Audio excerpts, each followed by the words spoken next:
Hello ក៏ជាសួស្តីអ្នកគ្នាបាទត្រឡប់មកជួបជាមួយមានសារជាថ្មីស៊ូគីអេថ្ងៃនេះមានមកធ្វើការសរុបនៅសាច់រឿងប៉ាប៉ាសំបីរបស់យើងពីភាគ1ដល់ភាគទី14ដើម្បីឲ្យអ្នកទាំងអស់គ្នាងាយស្រួលក្នុងការទស្សនាហើយក៏ដើម្បីកុំឲ្យអ្នកគ្នានឹងទៅពិបាករកនៅភាគញ៉ៃញ៉ៃដូច្នេះហើយមើលតែមួយវីដេអូនេះគឺថាគ្រប់តែម្ដងហើយមុននឹងបន្តនៅវីដេអូរបស់យ៉ាងណាគឺថាមានចង់អរគុណទៅកាន់បងដែលគាត់បានឧបត្ថម្ភ admin ជាមួយសិនហើយគាត់មានជាមួយថាគីសិង្ហេងដែលគាត់បានធ្វើការឧបត្ថម្ភ admin នឹង50សេនពិតជាអរគុណបងខ្លាំងមែនទែនហើយសម្រាប់អ្នកនរគ្នាណាដែលចង់ធ្វើការឧបត្ថម្ភក៏ដូចជាលើកទឹកចិត្តមកកាន់ admin អីក៏អាចធ្វើការឧបត្ថម្ភ admin តាមរយៈ QR ដែលមានបណ្ដាក់នៅខាងលើនេះបានហើយឥឡូវយើងកុំឲ្យខាតពេលអ្នកនរគ្នាយូរយើងចូលទៅដល់សាច់រឿងរបស់យើងទាំងអស់គ្នាទៅផ្ដើមសាច់រឿងដំបូងមកយើងបានឃើញនៅបរិសុទ្ធវ័យចំណាំនេះដែលគេគឺជាតួឯកប្រុសរបស់យើងឯងដែលនៅពេលនេះគេកំពុងតែអង្គុយមើលនៅទូរទស្សន៍ដែលគេកំពុងតែនិយាយអំពីមេរោគស៊ុំប៊ីកំពុងតែរាតត្បាតនៅក្នុងទីក្រុងនោះឯងដែលក៏កំពុងតែមើលនៅទូរទស្សន៍ដែរក៏យើងបានឃើញនៅជើងនរណាម្នាក់បានដើរមកដែរម្នាក់ដែរគឺជាកូនស្រីរបស់គាត់នឹងឯងតែនៅពេលដែលគាត់បានឃើញកូនស្រីរបស់គាត់នៅមានជីវិតរស់បែបនេះគាត់ពិតជារំភើបចិត្តខ្លាំងទេហើយគេក៏បានកាសទៅដល់អតីតកាលវិញម្ដងដែលនៅពេលនោះដែរគឺថាគាត់បាននាំកូនស្រីរបស់គាត់នឹងចាក់ចេញទៅដើម្បីរត់គេចពីស៊ុំប៊ីប៉ុន្តែកូនស្រីរបស់គាត់ក៏ត្រូវបានស្លាប់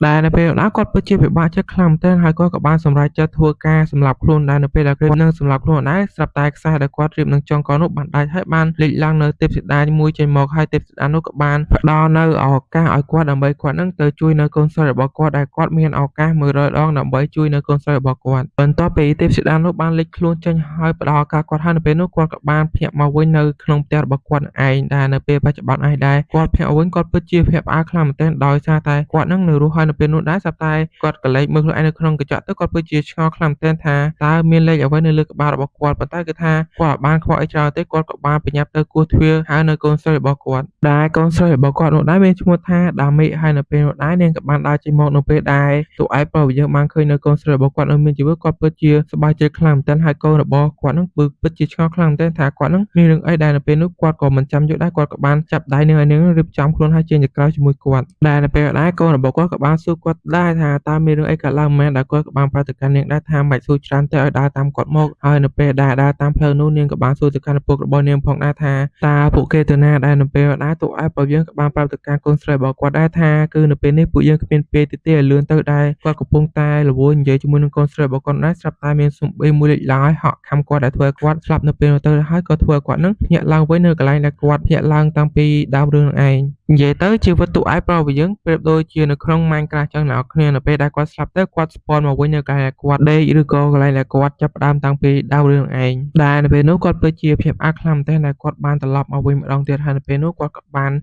លេចមើលទៅកាន់លេខនៅលើក្បាលរបស់គាត់ហើយនៅពេលនោះគាត់បានឃើញលេខនោះបានធ្លាក់ចុះហើយគាត់ក៏បានយល់ដែរថានេះគឺជាជីវិតដែលគាត់មានជីវិត99ដងដែរនៅពេលនេះគឺគាត់បានចំណាយវាអស់មួយហើយដូច្នេះហើយគាត់នៅមានឱកាស98ដងទៀតដូច្នេះហើយគាត់ត្រូវតែធ្វើយ៉ាងណាក៏ដោយដើម្បីជួយកូនស្រីរបស់គាត់ដើម្បីឲ្យបានហើយគាត់ក៏បានប្រើឱកាសរបស់គាត់ដែលគាត់មានប្រមាណហ្នឹងគាត់បានធ្វើការនាំកូនស្រីរបស់គាត់ដើម្បីចាក់ចែងពីកន្លែងនេះទៅរកកន្លែងសុវត្ថិភាពហើយមិនថាគាត់ខំប្រឹងប្រែងប៉ុណ្ណានោះទេគឺនៅទីបញ្ចប់កូនស្រីរបស់គាត់គឺនៅតែស្លាប់ដដែលដែលធ្វើឲ្យគាត់នឹងពិតជាបាក់ទឹកចិត្តខ្លាំងមែនទែននិយាយទៅគាត់បានប្រើឱកាសដែលគាត់មានទាំងអស់ហ្នឹងដែលវាមានរហូតទៅដល់98ដងហ្នឹងគឺដើម្បីជួយកូនស្រីរបស់គាត់ហើយគាត់ក៏បានធ្វើគ្រប់វិធីធ្វើគ្រប់យ៉ាងដើម្បីជួយសង្គ្រោះជីវិតដាមីដែលជាកូនស្រីរបស់គាត់នឹងឯងហើយមិនថាទោះបីគាត់ខំប្រឹងធ្វើរបៀបណាហើយខំប្រឹងយ៉ាងណាក៏នៅទីបំផុតកូនស្រីរបស់គាត់គឺនៅតែស្លាប់ដដែលដែលនៅពេលដែរគឺគាត់មានឱកាសតែ13ដងទៀតនោះទេហើយគាត់មើលទៅកាន់កូនស្រីរបស់គាត់ទៅគឺនៅពេលនេះនាងបានខ្លាចទៅជាស៊ុំប៊ីបាត់ហើយដែលធ្វើគាត់នឹងពិតជាពិបាកចិត្តខ្លាំងមែនទែនហើយនៅពេលដែរកូនស្រីរបស់គាត់ក៏បានដើរមកហើយខំទៅកាន់គាត់ហើយពេលនោះគាត់ក៏បានអោបទៅកាន់កូនស្រីរបស់គាត់ហើយគាត់ក៏បាននិយាយផងដែរថា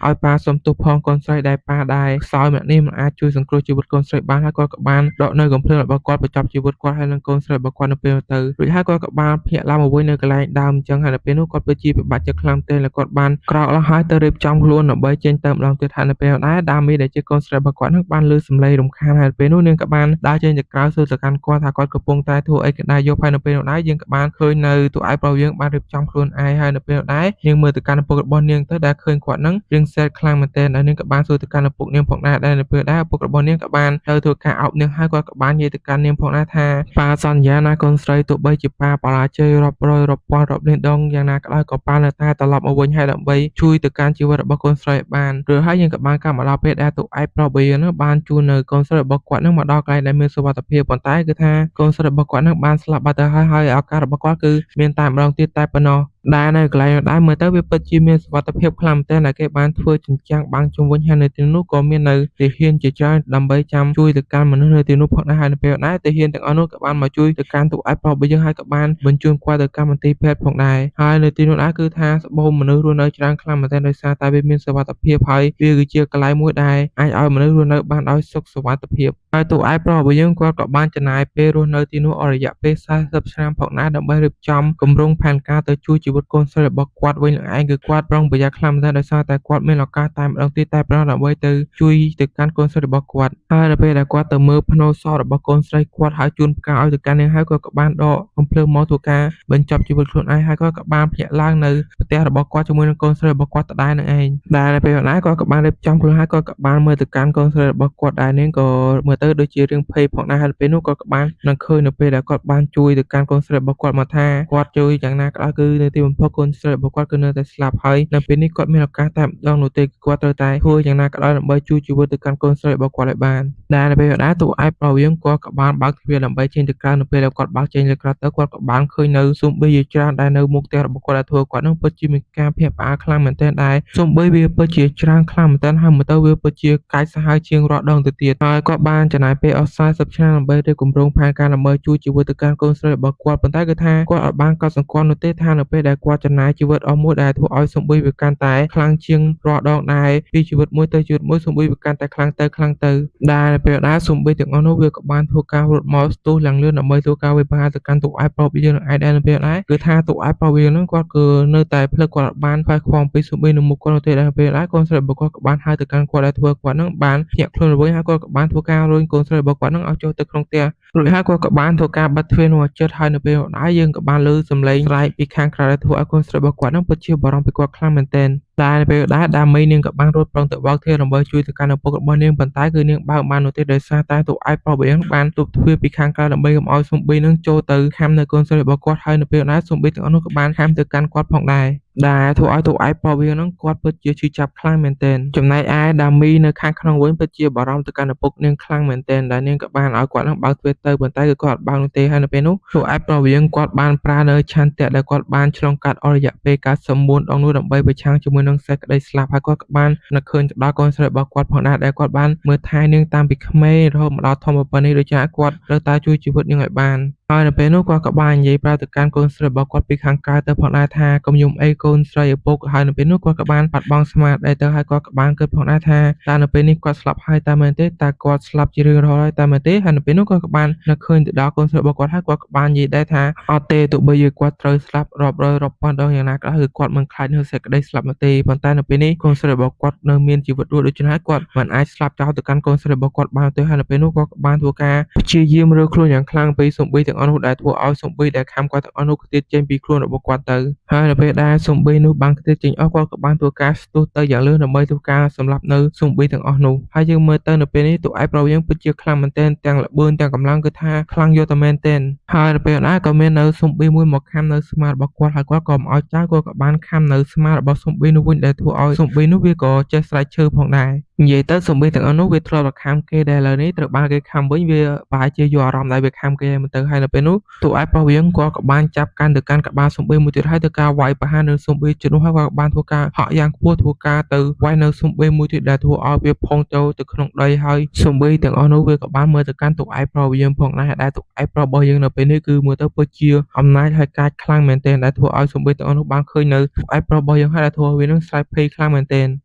រួចហើយយើងក៏បានក្រាបមកដល់ដាមីនៅខាងក្នុងវិញម្ដងដែរនឹងកំពុងតែអង្គុយសុកនោះស្រាប់តែទ្វារផ្ទះរបស់នាងក៏បានបើកហើយនាងក៏បានសម្លឹងមកទៅហើយអ្នកដែលបើកនោះដែរគឺជាឪពុករបស់នាងនឹងឯងហើយនៅពេលដែរទូឯកប្រុសយើងគាត់ក៏បានគិតផងដែរថាគឺគាត់បានបរាជ័យក្នុងការជួយជីវិតកូនរបស់គាត់នឹងរហូតដល់100ដងប៉ុន្តែគឺថាគេបានផ្ដល់នៅឱកាសមួយទៀតមកឲ្យគាត់ហើយទោះបីឥឡូវនេះទោះបីជាគាត់នឹងមិនមែនជាមនុស្សដូចពីមុនក៏ដោយប៉ុន្តែគាត់នឹងធ្វើអ្វីគ្រប់យ៉ាងដើម្បីជួយទៅកាន់ជីវិតកូនស្រីរបស់គាត់រហូតដល់ទីបញ្ចប់ហើយយើងមើលទៅកាន់ទូឯកប្រុសយើងនៅពេលនេះគឺថាគាត់បានផ្លាស់ប្ ប្ដូររូបរាងទៅកាន់ជាបុរសក្មេងសង្ហាម្នាក់ហើយមើលទៅកាន់គាត់បន្ទាប់ពីចាត់ការទៅកាន់សំបីទាំងអស់នោះហើយគឺថាដូចជាអស់កម្លាំងខ្លាំងមែនទែនហើយនៅពេលនោះគាត់ក៏បានសួរទៅកាន់កូនស្រីរបស់គាត់ផងដែរថាតើកូនអត់អីទេតែមែនទេកូនសម្លាញ់បន្ទាប់ពីមេរោគស៊ុំវីបានធ្វើការចេញរាតត្បាតរយៈពេល1អាទិត្យក្រោយមកគេក៏បានកាត់មកដល់នៅកណ្ដាលក្រុងសេអ៊ូលយើងក៏បានឃើញនៅកន្លែងម៉ាត់មួយកន្លែងដែរនៅពេលដែរយើងក៏បានឃើញនៅទូអែបរវាងបានដើរទៅទីនោះហើយក៏បានឃើញនៅក្រុមទាហានមួយក្រុមនៅទីនោះផងដែរដែលនៅពេលដែរមានទាហានមួយសួរទៅកាន់ទូអែបរបស់យើងថាឯងគឺជាណាប៉ុន្តែគេថាទូអែបរបស់យើងបានឆ្លើយតបទៅកាន់គេទេដែលធ្វើឲ្យគេនឹងពិតជាខឹងខ្លាំងតែនៅគេក៏បានស្រែកទៅកាន់ទូអែបរបស់យើងថាបើសិនជាឯងប្រាប់យើងទេយើងនឹងចោះរុនមួយនៅកណ្ដាលក្បាលរបស់ឯងជាមិនខានហើយពេលដែលគេកំពុងតែនិយាយនោះដែរគេពិតជាមានការភ្ញាក់ផ្អើលខ្លាំងតែដោយសារតែគេបានឃើញនៅមុខមាត់របស់ទូអែបរបស់យើងដល់គេក៏បានសួរទៅកាន់ទូអែបរបស់យើងផងដែរថាតើឯងគឺជាតារាល្បីតែមែនទេហើយតើហេតុអ្វីបានជាឯងពាក់នៅវ៉ែនតាការពារកម្ដៅថ្ងៃនៅពេលយប់បែបនេះទៅវិញដែលធ្វើឲ្យទូអែបរបស់យើងនឹងពិតជាគាំងជាមួយនឹងទាហានម្នាក់នេះខ្លាំងមែនទែនហើយនៅពេលនោះដែរក៏មាននៅកញ្ញាម្នាក់ក៏បានដើរចេញមកដែរនេះមានឈ្មោះថាឆាយេរីដែលមានកូដណេមដែលជា Black Widow នឹងឯងដែលនាងក៏បានដេញទូអែបរបស់យើងចេញពីទីនេះផងដែរដោយនាងបានដើរទៅកាន់ទូអែបរបស់យើងហើយបានប្រាប់ទៅកាន់ទូអែបរបស់យើងថានៅទីនេះគឺគ្មានកន្លែងសម្រាប់ឯងហើយនោះទេឯងឆាប់ចេញពីទីនេះទៅប៉ុន្តែគឺថាទូអែបរបស់យើងបានតបតជាមួយនាងទេដែលធ្វើនាងពិតជាឆ្ងល់ខ្លាំងតែហើយបានជាទូអែបរបស់យើងអត់តបតជាមួយនាងចឹងហើយនៅពេលដែរទូអែបរបស់យើងក៏បានធ្វើការសម្ដែងផងដែរដែលគាត់ក៏បានប្រាប់ទៅកាន់នាងផងដែរថាកូនស្រីរបស់គាត់នឹងត្រូវបានឈឺរយៈពេល1អាទិត្យមកហើយដែលនាងនឹងមិនស្រួលខ្លួនទេដូច្នេះហើយឲ្យនាងនឹងជួយទៅកាន់កូនស្រីរបស់គាត់ផងទោះបីជាឲ្យគាត់នឹងធ្វើអ្វីក៏គាត់ព្រមដែរគាត់នឹងសុំវល់នាងជួយទៅកាន់កូនស្រីរបស់គាត់ផងដែលនៅពេលដែរអាចារ្យឆាយេរីលើបែបនេះហើយដែលមើលទៅកាន់នាងប្រៀបដូចជាខឹងខ្លាំងទៅហើយនៅពេលដែរក៏មាននៅទាហានម្នាក់នោះក៏បាននិយាយមកកាន់ទូអែបរបស់យើងផងដែរថាអាចង្រៃនេះថាឯងមកសម្ដែងធ្វើជាកំសត់នៅមុខកាប់តែនរបស់យើងហ្នឹងឯងគិតថាបានផលមែនដែលគេនិយាយបែបនេះគឺថាគេអត់មើលទៅកាន់កាប់តែនរបស់គេទេដែលនៅពេលដែរអាចារ្យយេរីគឺថាទឹកថ្មីទឹកស្បោពេលហ្នឹងដោយសារតែនៅទៅកាន់ទូអែបរបស់យើងហើយនឹងកូនរបស់គាត់ឯងហើយនៅពេលនោះនាងក៏បានអនុញ្ញាតឲ្យទូអែបរបស់យើងហើយនឹងកូនរបស់គាត់ហ្នឹងស្នាក់នៅទីនេះផងដែរហើយនៅពេលនោះនាងក៏បាននិយាយដែរថាកុំឲ្យគេនឹងគិតអីផ្ដេសផ្ដាស់អីគ្រាន់តែនាងនឹងត្រូវការនៅកម្លាំងបន្ថែមដើម្បីជួយការពារនៅទីនេះនឹងឯងហើយនៅពេលនោះយើងក៏បានឃើញនៅអបតិហេមនោះដូចជាចំបកាយជាមួយនឹងកញ្ញាឆាយេរីដែរប៉ុន្តែគឺនាងអត់ខ្វល់ទេហើយទូអែបរបស់យើងបន្ទាប់ពីឃើញបែបនេះគាត់ក៏រឿងញញឹមបន្តិចផងដែរហើយគាត់ក៏បានគិតផងដែរថាមើលទៅនាងពិតជាដោយការពិមុនខ្លាំងណាស់កញ្ញាឆាយេរីមើលទៅនាងនៅតែអស្ចារ្យក្លាហានហើយអង្អាចដូចជាការពិមុនអញ្ចឹងហើយយើងមើលទៅដូចជាទូអែបរបស់យើងបានស្គាល់កញ្ញាឆាយេរីនឹងពីមុនមកអញ្ចឹងហើយនៅពេលដែរទូអែបរបស់យើងក៏ត្រូវបានកូនស្រីរបស់គាត់នឹងថាឲ្យគាត់ផងដែរដោយសារតែនេះដែរគឺមិនមែនជាផែនការរបស់ពួកគេនោះទេប៉ុន្តែគឺថាទូអែបរបស់យើងអត់ដឹងនិយាយអីហើយគាត់ក៏បានប្រតិកម្មនាងบอกដែរថាចាំគាត់នឹងបកស្រាយនៅពេលក្រោយហើយនៅពេលដែរក៏មានទាហានម្នាក់បានដើរមកហៅទៅកាន់ពួកគេដែរអាចារ្យដាមេរបស់យើងឃើញបែបនេះនាងក៏ធ្វើជាកោហើយជិះក្បាលទៅដែរទាហានម្នាក់នោះគឺហើយពិតជាហួសចិត្តខ្លាំងមែនទែនដោយសារតែអំបញ្ញមិញគេមើលទៅកាន់នាងដូចជាមានកាត់អីសោះហ្នឹងហើយនៅពេលដែរទូអែបរបស់យើងក៏ធ្វើជារឿ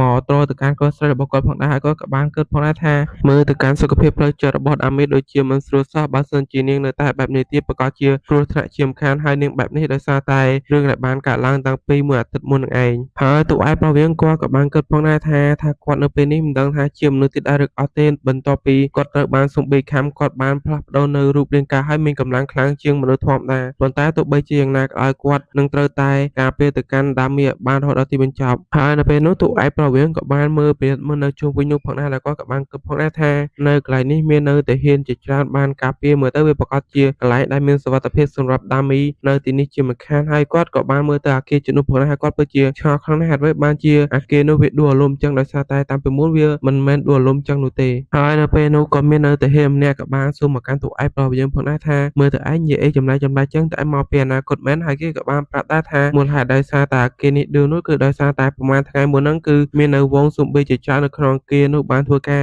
រវាយប្រហារមកកាន់ពួកគេហើយនៅពេលដែរកាប់តែរបស់គេក៏បានជំលះគេចេញពីអាគារនោះហើយក៏ធ្វើការបំផ្ទុះនៅអាគារនោះចោលទៅក៏បានសម្លាប់នៅស៊ុំប៊ីជាច្រើននៅក្នុងនោះផងដែរហើយគេក៏បាននិយាយបន្តទៀតផងដែរថាមើលទៅពួកអាស៊ុំប៊ីទាំងអស់នោះត្រូវអាគារសង្កលសំប៉ែខ្លាចតែជាជាតិអស់ហើយមើលទៅនៅពេលដែលគេឈរនិយាយជាមួយទូអែបប្រុសរបស់យើងនោះដែរនៅពេលដែរទូអែបប្រុសយើងក៏ទទួលបានអារម្មណ៍វ័យមួយដែរនៅពេលដែរទាហានម្នាក់នោះក៏បាននិយាយមកកាន់ទូអែបប្រុសរបស់យើងផងដែរថាមើលទៅឯងដូចជារៀងខ្លាចដែរហើយនេះតែឯងកំពុងតែគិតអំពីអីតែឯងគិតខ្លាចអំពីស៊ុំប៊ីវាចេញពីកំណត់អាគារបាក់បែកទាំងអស់នោះមែនទៅពេលដែលគេនិយាយនោះដែរគឺគេអត់បានចាប់អារម្មណ៍នៅស៊ុំប៊ីមួយនៅក្រៅគេនោះទេដែលមានស៊ុំប៊ីមួយយ៉ាងធំដែលមើលទៅកាន់វាពិតជាគួរឲ្យខ្លាចខ្លាំងមែនទែនដល់វាមាននៅថ្មី4ឯណោះហើយពេលគេងាកទៅក្រៅគឺពិតជាភាពអាខ្លាំងមែនទែនដោយមិនចាំពេលយូរស៊ុំប៊ីនោះបានជាដើរមួយទំហំមនុស្សចាស់បានដើរទៅកាន់គេដែលធ្វើឲ្យទាហាននោះក៏ពិតចូលទៅក្នុងដីទៅហើយកញ្ញាឆាយេរីរបស់យើងក៏នៅទីនោះផងដែរបន្ទាប់ពីស៊ុំប៊ីនោះវាយទៅកាន់ទាហានម្នាក់នោះហើយវាក៏ បានធ្វើការស្ទុះទៅធ្វើការវាយប្រហារទៅកាន់កញ្ញាឆាយេរីផងដែរនៅពេលនោះកញ្ញាឆាយេរីបានគេចផុតហើយបន្ទាប់ពេលទាហានគ្រប់គ្នាបានឃើញនៅសំបីនោះពួកគេពិតជាភ្ញាក់ផ្អើលខ្លាំងមែនទែនដោយសារតែសំបីនោះពិតជាធំខ្លាំងមែនទែនហើយគេមិនដឹងទេថាសំបីនោះវាមកពីណាហើយនៅពេលដែរកញ្ញាឆាយេរីក៏បានប្រាប់ឲ្យទាហានទាំងអស់នោះធ្វើការបើកការបាញ់វាយប្រហារទៅកាន់សំបីនោះទៅដែរទាហានទាំងអស់នោះក៏បានធ្វើការបើកការបាញ់ប្រហារទៅកាន់សំបីទាំងអស់នោះប៉ុន្តែមើលទៅកាន់វាដូចជាបាញ់មិនចូលទេដូចជា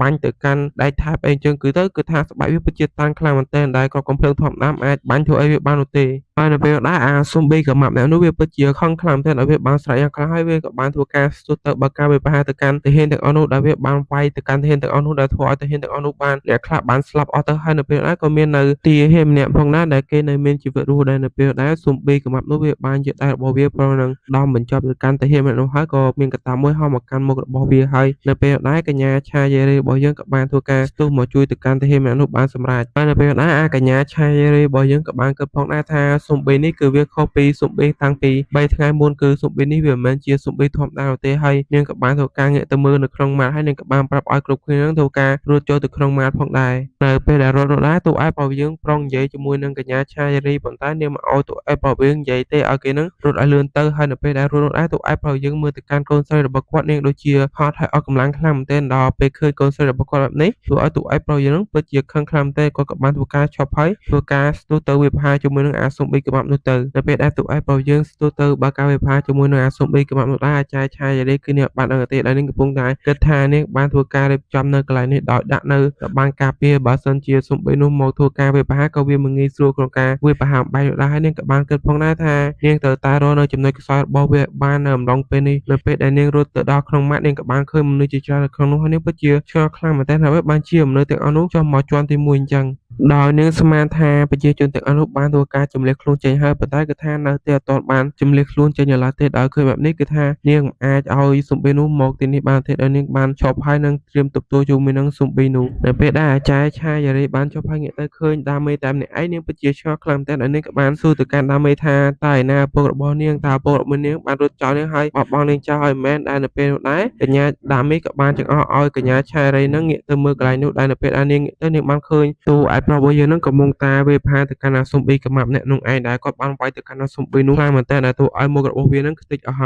ើយនៅពេលដែលកញ្ញាឆាយេរីហើយនិងប្រជាជនទាំងអស់នៅទីនោះឃើញបែបនេះដែលធ្វើឲ្យពួកគេនឹងពិតជាភ្ញាក់ផ្អើលខ្លាំងមែនទែនពេលដែលតួឯកប្រុសយើងបានវាយសម្លាប់ទៅកាន់អាស៊ុំប៊ីកាម៉ាប់នោះហើយគាត់ក៏បានចុះមកហើយមើលទៅកាន់គាត់ក៏រៀងហត់ផងដែរហើយនៅពេលដែរគាត់ក៏បាននិយាយសុំទោសទៅកាន់កូនស្រីរបស់គាត់ផងដែរដែលគាត់នឹងរក្សានៅសន្យាជាមួយនាងបានដោយសារតែគាត់នឹងខ្លាចនាងនឹងជឿចាប់ដូច្នេះហើយបានគាត់កំចាត់នៅអាស៊ុំប៊ីនឹងចឹងហើយបានបង្ហាញនៅសមត្ថភាពរបស់គាត់ដែលនៅពេលដែរកញ្ញាឆាយេរីបានលើកកំភ្លើងបញ្ជូនទៅកាន់តួឯកប្រុសរបស់យើងហើយនាងក៏រៀងភ័យទៅកាន់តួឯកប្រុសរបស់យើងផងដែរហើយនាងក៏បានសួរទៅកាន់តួឯកប្រុសរបស់យើងផងដែរថាតើលោកគឺជាអ្នកណាដែលនៅពេលដែរតួឯកប្រុសរបស់យើងក៏បាននិយាយទៅកាន់កញ្ញាឆាយេរីទៅដែរគាត់នឹងមានឈ្មោះថារីយ៉ូមីនសុកដែលគាត់នឹងក៏ជាឪពុករបស់ដាមេហើយនៅពេលដែរយើងក៏បានឃើញនៅដាមេនាងក៏ខ្វល់ទៅកាន់ឪពុករបស់នាងផងដែរកុំឲ្យគាត់នឹងនិយាយការពិតអីបើសិនជាគាត់និយាយការពិតគាត់ប្រកាសជាមាននៅគ្រោះថ្នាក់ជាមិនខានដោយយើងបានដឹងហើយថាតួឯកប្រុសរបស់យើងនឹងមិនមែនជាមនុស្សធម្មតាទេគឺគាត់ត្រូវបានស៊ុំប៊ីខាមអាចនិយាយបានថាគាត់គឺជា hybrid មនុស្សកាស៊ុំប៊ីអញ្ចឹងណាប៉ុន្តែនៅពេលដែរតួឯកប្រុសយើងគឺប្រាប់ទៅកាន់អាចារ្យឆាយេរីនឹងគាត់គឺជាអ្នកជំនាញក្នុងការកម្ចាត់នៅស៊ុំប៊ីនឹងឯងគឺគាត់បានប្រាប់ថាគាត់គឺជាស៊ុំប៊ីនោះទេហើយនៅពេលដែរអាចារ្យឆាយេរីរបស់យើងនឹងពិតជារៀងភ្ញាក់ផ្អើលផងដែរដោយនាងមិនដែលឮថាមានអ្នកជំនាញកម្ចាត់ស៊ុំប៊ីនោះទេហើយនៅពេលនោះតួឯករបស់យើងក៏បាននិយាយប្រាប់ទៅកាន់នាងទៅថាតាំងពីមាននៅមេរោគស៊ុំប៊ីនេះកើតឡើងគឺគាត់បានធ្វើការសិក្សាស្រាវជ្រាវរកនៅចំណុចខ្សោយរបស់ស៊ុំប៊ីដើម្បីឲ្យគាត់នឹងអាចរស់រានមានជីវិតបាននឹងឯងហើយនៅពេលដែរតួឯករបស់យើងក៏បាននិយាយផងដែរថាគាត់ពិតជាសប្បាយចិត្តខ្លាំងមែនទែនដែលបានជួយទៅកាន់ពួកគេនៅថ្ងៃនេះហើយគាត់នឹងធ្វើការជាមួយពួកគេចាប់ពីថ្ងៃនេះតទៅហើយនៅពេលអាចារ្យឆាយេរីរបស់យើងលើបែបនេះនាងក៏រឿងញញឹមបន្តិចហើយនាងក៏បានដកនៅក្បិតរបស់នាងហើយទៅបញ្ជូនគាត់ទៅកាន់តួឯកប្រុសរបស់យើងនៅពេលកញ្ញាដាមីនឹងឃើញបែបនេះនាងពិតជាបារម្ភទៅកាន់ឪពុករបស់នាងខ្លាំងមែនទែនប៉ុន្តែនាងត្រូវបានអាចារ្យឆាយេរីនឹងប្រាប់ឲ្យនាងនឹងស្កាត់មាត់ទៅហើយនាងក៏បាននិយាយទៅកាន់តួឯកប្រុសរបស់យើងផងដែរថាគឺវាមិនដែលមានមនុស្សម៉ាណាវាយសម្លាប់ស៊ុំប៊ីដ៏ធំមួយបានដោយប្រើនៅដៃទេដែលស៊ុំប៊ីនោះសូម្បីតែគ្រាប់កំភ្លើងមិនអាចធ្វើអីគេបានផងហ្នឹងហើយមើលទៅកាន់កែវភ្នែករបស់តួឯកប្រុសរបស់យើងទៅគឺថាក្រហមដូចទៅនឹងពពួកស៊ុំប៊ីទាំងអស់នោះទៀតហើយនាងក៏បានសួរទៅកាន់តួឯកប្រុសរបស់យើងផងដែរថាតើលោកគឺជាមនុស្សពិតមែនដែរឬក៏អត់ហើយប្រុសរបស់យើងក៏បានប្រាប់ទៅកាន់អាចារ្យឆាយេរីផងដែរថាមូលហេតុដែលគាត់អាចសម្លាប់នៅស៊ុំប៊ីដ៏ធំនេះបានហ្នឹងគឺដោយសារតែគាត់ហ្នឹងដឹងអំពីចំណុចខ្សោយរបស់វាហើយគ្រាប់កំភ្លើងហ្នឹងមិនអាចធ្វើអីទៅកាន់វាបាននោះទេហើយនៅពេលដែរធ្វើឲ្យអាចារ្យឆាយេ រីនឹងពិតជាឆ្ងល់ខ្លាំងតែដែរទូឯប្រយើងក៏បានរៀបរាប់ប្រាប់ទៅកាន់អាចារ្យឆារីផងដែរថាសំបីប្រភេទនេះដែរគឺវាខុសពីសំបីធម្មតាគឺវាកើតឡើងដោយសារតែការរួមបញ្ចូលគ្នារវាងសំបីជាច្រើនហ្នឹងហើយបានបង្កើតជាសំបីនេះដែលធ្វើឲ្យវាមាននៅកម្លាំងខ្លាំងហើយនិងភាពធន់របស់វាពិតជាតាន់ខ្លាំងមែនទែនដែលក្រកំភ្លើងធម្មតាហ្នឹងមិនអាចធ្វើអីបាននោះទេប៉ុន្តែគឺវាមាននៅចំណុចខ្សោយរបស់វាផងដែរចំណុចខ្សោយរបស់វាដែរគឺនៅត្រង់ចង្កានឹងឯងហើយដើម្បីសម្លាប់នៅវាបានគឺយើងត្រូវតែប្រើកម្លាំងរបស់យើងឲ្យខ្លាំងវាយទៅកាន់ចង្ការបស់វាដែលកម្លាំងនោះគឺស្មើទៅនឹងញញូដ៏ធំមួយដែលវាយទៅកាន់វាអញ្ចឹងបន្ទាប់ពីទូឯប្រាប់យើងបានប្រាប់អំពីការសម្លាប់សំបីដ៏ធំនោះទៅកាន់អាចារ្យឆាយេរីហើយអាចារ្យឆាយេរីក៏បានសួរអំពីថ្មីរបស់គាត់វិញម្ដងហើយបានជាថ្មីរបស់គាត់នោះគឺខុសពីមនុស្សធម្មតាអញ្ចឹងគឺវាមាននៅពណ៌ក្រហមដែលនៅពេលដែរទូឯប្រាប់យើងក៏បានប្រាប់ទៅកាន់អាចារ្យឆាយេរីទៅគឺដោយសារតែគាត់នឹងមាននៅជំងឺខ្វះជាតិមេឡានីនដូច្នេះហើយបានជាគាត់នឹងពាក់នៅលេនដើម្បីការពារវានឹងឯងបន្ទាប់ពីទូឯប្រាប់យើងប្រាប់ទៅកាន់អាចារ្យឆាយេរីអស់ហើយទូឯប្រាប់យើងក៏បានសួរទៅកាន់នាងផងដែរថាឥឡូវនេះតើនាងគិតថាខ្ញុំនឹងដូចស៊ុំប៊ីទៀតដែរឬក៏អត់ដែរធ្វើឲ្យអាចារ្យឆាយេរីនឹងគឺថាអស់ពាក្យនិយាយជាមួយនឹងទូឯប្រាប់របស់យើងតែម្ដងដែលនៅពេលដែរអាចារ្យឆាយេរីនាងក៏បានគិតផងដែរថាគឺនាងនឹងមិនសូវទុកចិត្តទៅកាន់ទូឯប្រាប់យើងប្រមាណនោះទេប៉ុន្តែនាងគិតមកវិញគឺវាមិនអាចនោះទេដែលស៊ុំប៊ីនឹងចេះការពារទៅកាន់កូនរបស់វាដូច្នេះហើយនាងក៏បានសម្រេចចិត្តឲ្យទូឯប្រាប់របស់យើងហើយនឹងកូនរបស់គាត់នឹងចូលទៅក្នុងទៅហើយនាងក៏បានប្រាប់ទៅកាន់គាត់ផងដែរថានាងនឹងតាមខ្លំមើលគាត់នឹងជានិច្ចអ្នកដែលជំនាញកម្ចាត់នៅស៊ុំប៊ីដែលនាងនិយាយបែបនេះគឺរបៀបដូចជាឬដងទៅកាន់ទូឯប្រាប់របស់យើងនឹងឯងនៅពេលដែរអាចារ្យឆាយរីរបស់យើងក៏បានមើលទៅកាន់សាកសពកូនចៅរបស់នាងដែលត្រូវបានស៊ុំប៊ីនោះសម្លាប់ផងដែរហើយនៅពេលនោះក៏មាននៅកូនចៅរបស់នាងពីរនាក់បានរត់មកហើយនាងពិតជាខឹងទៅកាន់កូនចៅរបស់នាងម្នាក់ខ្លាំងតែដោយនាងក៏បានទាត់ទៅកាន់ជើងរបស់គេហើយក៏បានស្ដីឲ្យទៅកាន់គេផងដែរថានៅក្នុងរឿងបន្តបែបនេះហេតុអ្វីបានជាគេនឹងមិនជំរាបប្រជាជនទៅនៅជាន់ក្រោមដីទៅហេតុអ្វីបានជាមិនទាន់ជំរាបចឹងទៀតហើយនេះក៏តែស៊ុំប៊ីត្រូវបានសម្លាប់ទាន់នោះទេកុំអីនឹងមនុស្សគ្រប់គ្នានៅក្នុងម៉ាក់នេះប្រកាសជាត្រូវបានអាស៊ុំប៊ីម៉ាក់នេះសម្លាប់ចោលអស់ជាមិនខានហើយនាងក៏បានថាឲ្យទៅកាន់កូនចៅរបស់នាងផងដែរថាបើសិនជាមាននៅរឿងនេះកើតឡើងម្ដងទៀតនោះគឺមិនបាច់ឲ្យស៊ុំប៊ីនឹងសម្លាប់ពួកគេទេគឺនាងនឹងហើយគឺជាអ្នកសម្លាប់គេមុននោះមើលទៅកាន់អាចារ្យឆាយរីពិតជាខឹងខ្លាំងតែហើយបន្ទាប់ពីនាងស្ដីថាឲ្យទៅកាន់កូនចៅរបស់នាងអស់ហើយនាងក៏បានដើរចេញទៅហើយនៅពេលនោះយើងក៏បានឃើញនៅកូនចៅរបស់នាងម្នាក់ដែលត្រូវបាននាងទាត់នឹងមើលទៅកាន់គេដូចជាខឹងទៅកាន់អាចារ្យឆាយរីនឹងខ្លាំងមែនទែនព្រោះហើយយើងក៏បានកាត់ចូលទៅដល់នៅក្នុងម៉ាក់នោះវិញម្ដងយើងក៏បានឃើញនៅកន្លែងនោះគឺវាពិតជាធំខ្លាំងមែនទែនហើយក៏មាននៅមនុស្សជាច្រើនផងដែរដែលនៅពេលដែរកញ្ញាដាមេនឹងក៏សួរទៅកាន់ឪពុករបស់នាងផងដែរថាហេតុអ្វីបានជាគាត់នឹងមើលទៅដូចជាស្គាល់អំពីអាចារ្យឆារីនឹងច្បាស់មែនដែលគាត់នឹងអាចកុហកទៅកាន់នាងបានដែរមិនអាចឲ្យនាងនឹងចាប់ទៅកាន់គាត់បានថាគាត់នឹងគឺជាស៊ុំប៊ីអញ្ចឹងណាហើយនាងក៏បានសួរទៅកាន់ឪពុករបស់នាងផងដែរថាតើគាត់នឹងធ្លាប់ស្គាល់គ្នាពីមុនមកមែនប៉ុន្តែពួកឯប្រវិយនឹងក៏បានកុហកទៅកាន់កូនរបស់គាត់ផងដែរថាគឺគាត់នឹងមិនដែលស្គាល់ទេហើយយើងក៏បានដឹងដែរថាតាមការពិតទៅគឺពួកឯប្រវិយនឹងបានស្គាល់អាចារ្យឆារីនឹងតាំងពីជីវិតមុនរបស់គាត់នឹងនិយាយទៅគឺថាស្គាល់ប្រៀបដូចជាមិត្តភក្តិស្លាប់រួចអញ្ចឹងគឺថាជីវិតមុនរបស់គាត់នឹងតែងតែជួបជាមួយនឹងអាចារ្យឆារីនឹងអញ្ចឹងហើយបានជាគាត់នឹងដូចជាស្គាល់ទៅកាន់អាចារ្យឆារីនឹងរៀងច្បាស់អញ្ចឹងដែលនៅពេលដែរដាមេក៏បានសួរទៅកាន់ឪពុករបស់នាងផងដែរថាតើគាត់នឹងចេះកុហកនឹងចេះមកពីណាដែលនៅពេលនោះទូឯប្រវិយក៏បានសើចបន្តិចហើយគាត់ក៏បានប្រាប់ទៅកាន់នាងទៅគឺថាគឺជាកូនស្រីរបស់គាត់នឹងហើយគឺជាអ្នកបង្រៀននៅរឿងទាំងអស់នេះមកកាន់គាត់ដែលនៅពេលនោះដាមេនឹងពិតជាឆ្ងល់ខ្លាំងតែនគឺដោយសារតែនាងនឹងមិនដែលបង្រៀនអីទៅកាន់គាត់នោះទេដែលនៅពេលនោះទូឯប្រវិយក៏បានញញឹមទៅកាន់នាងបន្តិចផងដែរហើយយើងក៏បានកាត់នៅជីវិតមុនរបស់គាត់ផងដែរគឺថានៅយប់នោះដែរគឺថាកូនស្រីរបស់គាត់នឹងបានបង្រៀនគាត់នៅរឿងជាច្រើនខ្លាំងតែប៉ុន្តែគឺថានាងនឹងមិនចាំទេគឺដោយសារតែនៅជីវិតមុននឹងឯងគឺថានាងមិនចាំទេចាំតែទូឯប្រុសរបស់យើងនឹងឯងដែលនៅពេលដែរទូឯប្រុសយើងក៏បានប្រាប់ឲ្យដាមីនឹងចាំគាត់នៅនឹងហើយចាំគាត់នឹងទៅយកនៅអាហារមកឲ្យនាងញ៉ាំហើយនៅពេលនោះគាត់ក៏បានមើលទៅកាន់នាងបន្តិចហើយគាត់ក៏បានញញឹមផងដែរហើយគាត់ក៏បាននឹកឃើញនៅពេលដែលដាមីនឹងបានប្រើគាត់នឹងសន្យាជាមួយនាងឲ្យគាត់នឹងលាក់នៅអាថ៌កំបាំងដែលគាត់នឹងមិនមែនជាមនុស្សធម្មតាទេព្រោះបើសិនជាគេដឹងថាគាត់មិនមែនជាមនុស្សធម្មតានោះគេប្រកាសជាធ្វើបាបទៅកាន់គាត់ជាមិនខានហើយយើងមើលទៅឪពុកកូនពេលនេះគឺពិតជាស្រឡាញ់គ្នាហើយនឹងបារម្ភពីគ្នាទៅវិញទៅមកខ្លាំងមែនទែនហើយនៅពេលដែលទូឯប្រវៀងទៅយកអាហារនោះនៅពេលដែលគាត់ត្រឡប់មកវិញគឺថាមើលទៅកាន់គាត់ពិតជារស់រាយខ្លាំងមែនទែនគាត់ក៏បាននិយាយជាមួយនឹងមនុស្សជុំវិញនោះផងដែរហើយគាត់ក៏បានឆ្លល់គិតផងដែរថាបើសិនជាមនុស្សគ្រប់គ្នានៅទីនេះដឹងអំពីអត្តសញ្ញាណពលរបស់គាត់នោះប្រកាសជាធ្វើឲ្យមនុស្សគ្រប់គ្នានៅទីនេះជ្រួលច្បល់ជាមិនខានហើយនៅពេលដែលគាត់មកដល់គាត់ក៏បានឃើញនៅដាមីកូនស្រីរបស់គាត់នឹងគឺថានាងបានដេកលក់បាត់ទៅហើយគាត់ក៏បានធ្វើការរៀបចំទៅដល់ភួរនាងឲ្យនាងនឹងដេកបានស្រួលផងដែរហើយគាត់ក៏បានគិតផងដែរគឺគាត់នឹងពិតជាឆោតខ្លាំងណាស់ហើយបានជាសំបីទាំងអស់នោះវាលេចខ្លួនឡើងនឹងលឿនជាងពីមុនអញ្ចឹងនិយាយទៅគឺថាសំបីនឹងវាបង្ហាញខ្លួនមកលឿនខ្លាំងមែនទែនគឺថាវាខុសពីជីវិតមុនរបស់គាត់គឺជីវិតមុនរបស់គាត់គឺវាអញ្ចឹងទេហើយគាត់ក៏បានដឹងដែរថារឿងនេះគឺវាមិនធម្មតានោះទេគឺដោយសារតែសំបីទាំងអស់នោះវាបានផ្លាស់ប្ដូរខុសពីជីវិតមុនរបស់គាត់គឺវាមិនមែនជាសំបីធម្មតាទេគឺវា ប្រាទៅជាស៊ុំបីដ៏កាចសាហាវដែលគួរឲ្យខ្លាចហើយតាមអ្វីដែលគាត់ទេនោះគឺគាត់ទេថាពួកស៊ុំបីទាំងអស់នោះកំពុងតែតាមប្រមាញ់គាត់ជាមួយនឹងកូនស្រីរបស់គាត់ដើម្បីសម្លាប់ពួកគេទាំងពីរនឹងឯងហើយរឿងនេះដែរគឺគាត់មិនត្រូវឲ្យអ្នកណាដឹងទេហើយគាត់ត្រូវតែចាត់ការនៅរឿងនេះឲ្យបានល្អហើយយើងក៏បានកាត់មកដល់នៅខាងក្រៅអគារវិញម្ដងយើងក៏បានឃើញនៅស៊ុំបីមួយដែលវាពិតជាគួរខ្លាចខ្លាំងមែនទែនដែលវាមានដាល់វិញហើយមាននៅដៃជើងដល់ទៅ6ឯណោះហើយគឺមិនមែនមានតែមួយទេអ្នកនរគ្នាគឺនិយាយថាស៊ុំបីគឺមកពិតជាច្រើនខ្លាំងមែនទែនគឺពួកវាមកដើម្បីបំមាញទៅកាន់ទូឯកប្រុសរបស់យើងនឹងឯងតែយើងមើលទៅកាន់ពួកស៊ុំបីទាំងអស់នោះគឺថាវាមានច្រើនប្រភេទខ្លាំងមែនទែនគឺថាប្រភេទបែបណាក៏មានដែរហើយនៅពេលនោះយើងក៏បានឃើញនៅទូឯកប្រុសរបស់យើងនៅទីនោះផងដែរហើយគាត់ក៏បាននិយាយទៅកាន់ពួកស៊ុំបីទាំងអស់នោះផងដែរថាតើពួកឯងមកប្រជុំគ្នានៅទីនេះអស់ហើយតែមែនទេល្អណាស់អញ្ចឹងពួកឯងឆាប់ចូលមកលឿនមកគឺយើងមិនចង់ខាត់ពេលរបស់យើងយូរនោះទេគឺយើងនឹងចាត់ការទៅកាន់ពួកឯងនឹងឲ្យលឿនបំផុតមុននឹងកូនស្រីរបស់យើងភ្ញាក់ពីគេងហើយយើងក៏បានឃើញដែរគឺថាស៊ុំបីទាំងអស់នោះគឺវាពិតជាច្រើនខ្លាំងមែនទែនហើយទូឯកប្រុសយើងក៏មិនខ្វល់យល់ដែរគាត់ក៏បានកាច់នៅចណ្ដាលនោះជាពេលហើយគាត់យកចណ្ដាលនោះធ្វើជាអាវុធហើយគាត់ក៏បាននិយាយផងដែរថា Let me cook now ហើយនៅពេលនោះក៏មាននៅស៊ុំបីជាច្រើនធ្វើការហក់ស្ទុះទៅបើកការវិភាគទៅកាន់ទូឯកប្រុសយើងដែលទូឯកប្រុសយើងតែម្នាក់ឯងប៉ុន្តែគឺថាគាត់នឹងមិនចាយជាមួយនឹងពួកអាស៊ុំបីទាំងអស់នោះទេដែលគាត់បានប្រើនៅចណ្ដាលរបស់គាត់នោះធ្វើការបើកការវិភាគទៅកាន់ស៊ុំបីទាំងអស់នោះដែលនៅពេលនោះដែរក៏មាននៅស៊ុំបីកម៉ាប់មួយបានធ្វើការខាំនៅដៃរបស់គាត់ដែលធ្វើឲ្យដៃរបស់គាត់នឹងដាច់មកខាងហើយនៅពេលនោះយើងក៏បានឃើញដែរថាទូឯកប្រុសរបស់យើងនឹងក៏មាននៅសមត្ថភាពធ្វើការ recover នៅដៃរបស់គាត់នឹងត្រឡប់មកវិញផងដែរដែលគាត់បានធ្វើការបណ្ដុះនៅដៃរបស់គាត់មកវិញហើយធ្វើការដោតទៅកាន់អាស៊ុំបីដែលបានខាំនៅដៃរបស់គាត់នឹងមួយដៃយ៉ាងខ្លាំងដែលធ្វើវានឹងក៏ទប់ចូលទៅក្នុងដីបាត់ទៅ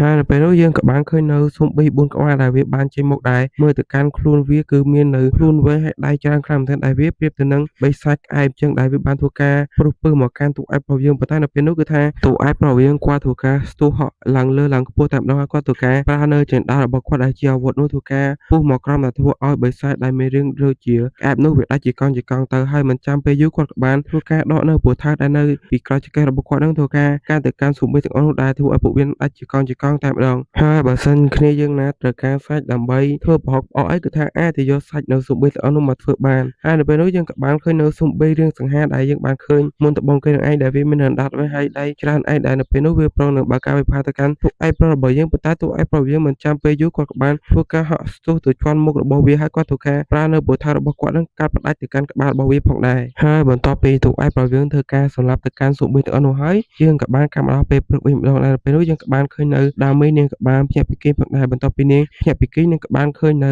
ឪពុករបស់នាងនឹងបានយកនៅអាហារមកឲ្យនាងផងដែរហើយយើងមើលទៅកាន់ទូឯកប្រុសយើងគឺថាគាត់នឹងធ្វើដូចជាធម្មតាដូចជាអត់មានអីកើតឡើងតាំងពីជប់មកអញ្ចឹងគាត់បានធ្វើការហៅទៅកាន់កូនស្រីរបស់គាត់នឹងឲ្យមកញ៉ាំនៅអាហារផងដែរហើយដាមីនៅពេលដែលនាងបានឃើញនៅឪពុករបស់នាងបែបនេះនាងក៏មានអារម្មណ៍សប្បាយចិត្តផងដែរហើយគេក៏បានកាត់មកដល់អូហ្វីសរបស់អាចារ្យឆាយេរីវិញម្ដងដែលនៅពេលដែរក៏មាននៅកូនចៅរបស់នាងមកធ្វើការរាយការណ៍ទៅកាន់នាងផងដែរដែលពួកគេក៏បាននិយាយគ្នាផងដែរថាយប់មិញហ្នឹងគឺគេបានលឺនៅសំឡេងអ្វីខ្លាំងមែនទែនដែលវានៅប្រហែលជាម៉ោង5ព្រឹកនឹងឯងហើយនៅពេលដែលគេទៅធ្វើការពិនិត្យមើលគេក៏បានឃើញនៅសាកសពសំបីជាច្រើនដែលបានដេកស្លាប់នៅតំបន់នេះនៅពេលដែលអាចារ្យឆាយេរីលើបែបនេះនាងពិតជាខឹងទៅកាន់កូនចៅរបស់នាងខ្លាំងមែនទែននាងគិតថាគេនឹងនិយាយលេងសើចជាមួយនាងប៉ុន្តែកូនចៅរបស់នាងក៏បានប្រកែកផងដែរថាគឺគេក៏មិនចង់ជឿដូចគ្នាប៉ុន្តែគឺគេនឹងបានឃើញវាផ្ទាល់ថ្មីរបស់គេតែម្ដងនៅពេលដែលអាចារ្យឆាយេរីលើកូនចៅរបស់នាងនិយាយច្បាស់បែបនេះនាងក៏រៀងភាំបន្តិចផងដែរហើយនាងក៏បានគិតផងដែរថាតើវាមាននៅរឿងអ្វីកើតឡើងទៅគឺនាងពិតជាឆ្ងល់ខ្លាំងមែនទែនថាហេតុអ្វីបានជាស៊ុំបីនឹងវាលេចមកច្រើនខ្លាំងបែបនេះហើយតើអ្វីទៅគឺជាអ្នកសម្លាប់នៅស៊ុំបីទាំងអស់នោះហើយនៅពេលនោះអាចារ្យឆាយេរីរបស់យើងក៏បានប្រាប់ទៅកាន់កូនចៅរបស់នាងផងដែរថាឲ្យគេនឹងទៅប្រកាសប្រាប់មនុស្សគ្រប់គ្នានៅក្នុងម៉ាកនេះថាពួកគេត្រូវតែធ្វើការភៀសខ្លួនគេចចេញពីម៉ាកនេះជាបន្ទាន់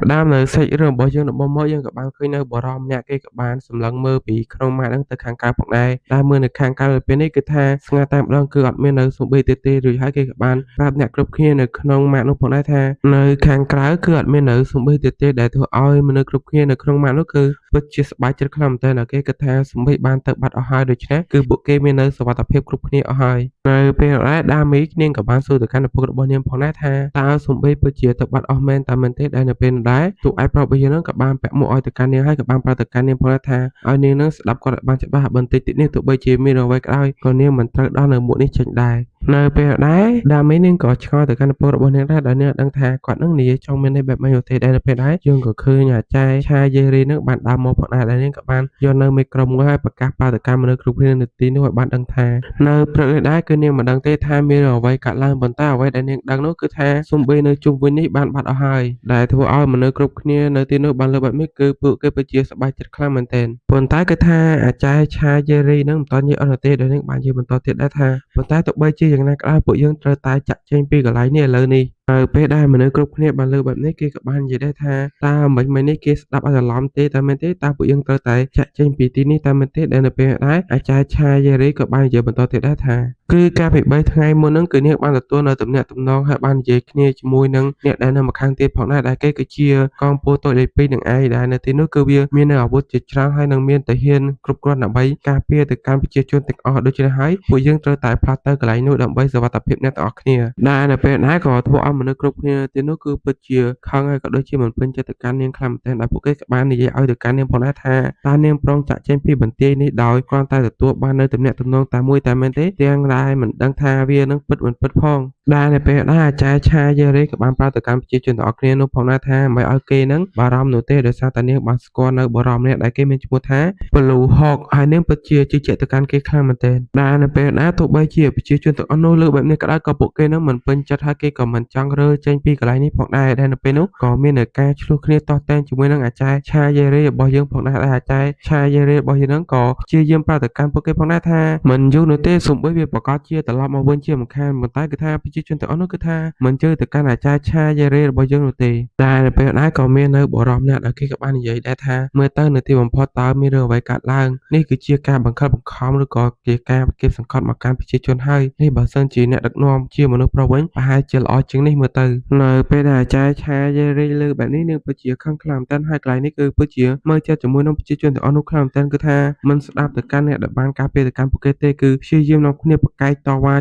ជែកចង់នៅនឹងឯងដោយឃើញនៅស្ថានភាពដូចជាតឹងតាលពេកទូអាចប្រវៀងក៏បានដើរចេញមកហើយក៏បាននិយាយប្រាប់ទៅកាន់មនុស្សទាំងអស់គ្នាទៅថាសូម្បីវាប្រកាសជាត្រឡប់មកវិញម្ដងទៀតជាមិនខានតែនៅពេលដែរក៏មាននៅអាពាក់មួយដែលបានថាអាចារ្យឆាយេរីនោះក៏បានមកកាន់ស្មាទូអាចប្រវៀងហើយក៏បាននិយាយទៅកាន់ទូអាចប្រវៀងទៅថាតើឯងជាណាគេឯងនឹងនិយាយដូចជាឯងនឹងដឹងគ្រប់យ៉ាងចឹងដែលនៅពេលនោះទូអាចប្រវៀងក៏បានប្រាប់ទៅគឺយើងគឺជាអ្នកជំនាញខាងកម្ចាត់សំបីនឹងឯងហើយទូឯងប្រវៀងក៏បាននិយាយទៅកាន់អាប៉ែតនោះផងដែរថាបើសិនជាពួកឯងនៅទីនោះនោះពួកឯងនឹងខ្លាចទៅជាសាច់នៅលើចានជាមិនខានហើយនៅពេលនោះទូឯងប្រវៀងក៏បានបន្លាយទៅកាន់អាប៉ែតនោះដែលធ្វើអាប៉ែតនោះពិតជាភ័យខ្លាំងមែនទែនបន្ទាប់ពីទូឯងប្រវៀងបន្លាយទៅកាន់អាប៉ែតនោះហើយក៏បាននិយាយទៅកាន់អាប៉ែតនោះផងដែរថាតើឯងនៅចាំស្លាប់នៅទីនេះតាមមែនទេដែលនៅពេលនោះអាប៉ែតនោះក៏បានដាស់ចេញដែរមើលទៅកាន់គេពិតជាភ័យខ្លាំងមែនទែនហើយនៅពេលនោះក៏មាននៅបរិយាចំណាំម្នាក់ក៏បានសួរទៅកាន់ទូឯងប្រវៀងផងដែរថាតើអ្នកណាគឺជាអ្នកការពារទៅកាន់ពួកគេតើគេមែនទេដែលនៅពេលនោះទូឯងប្រវៀងក៏បាននិយាយទៅថាគឺគាត់នឹងមិនអាចការពារមនុស្សគ្រប់គ្នាបានទេដែលនៅពេលនោះក៏បានឃើញអាប៉ែមួយនៅខាងនោះនិយាយដែរថាមើលចាស់មើលវានិយាយចោះហើយនៅពេលនោះទូឯងប្រយើងក៏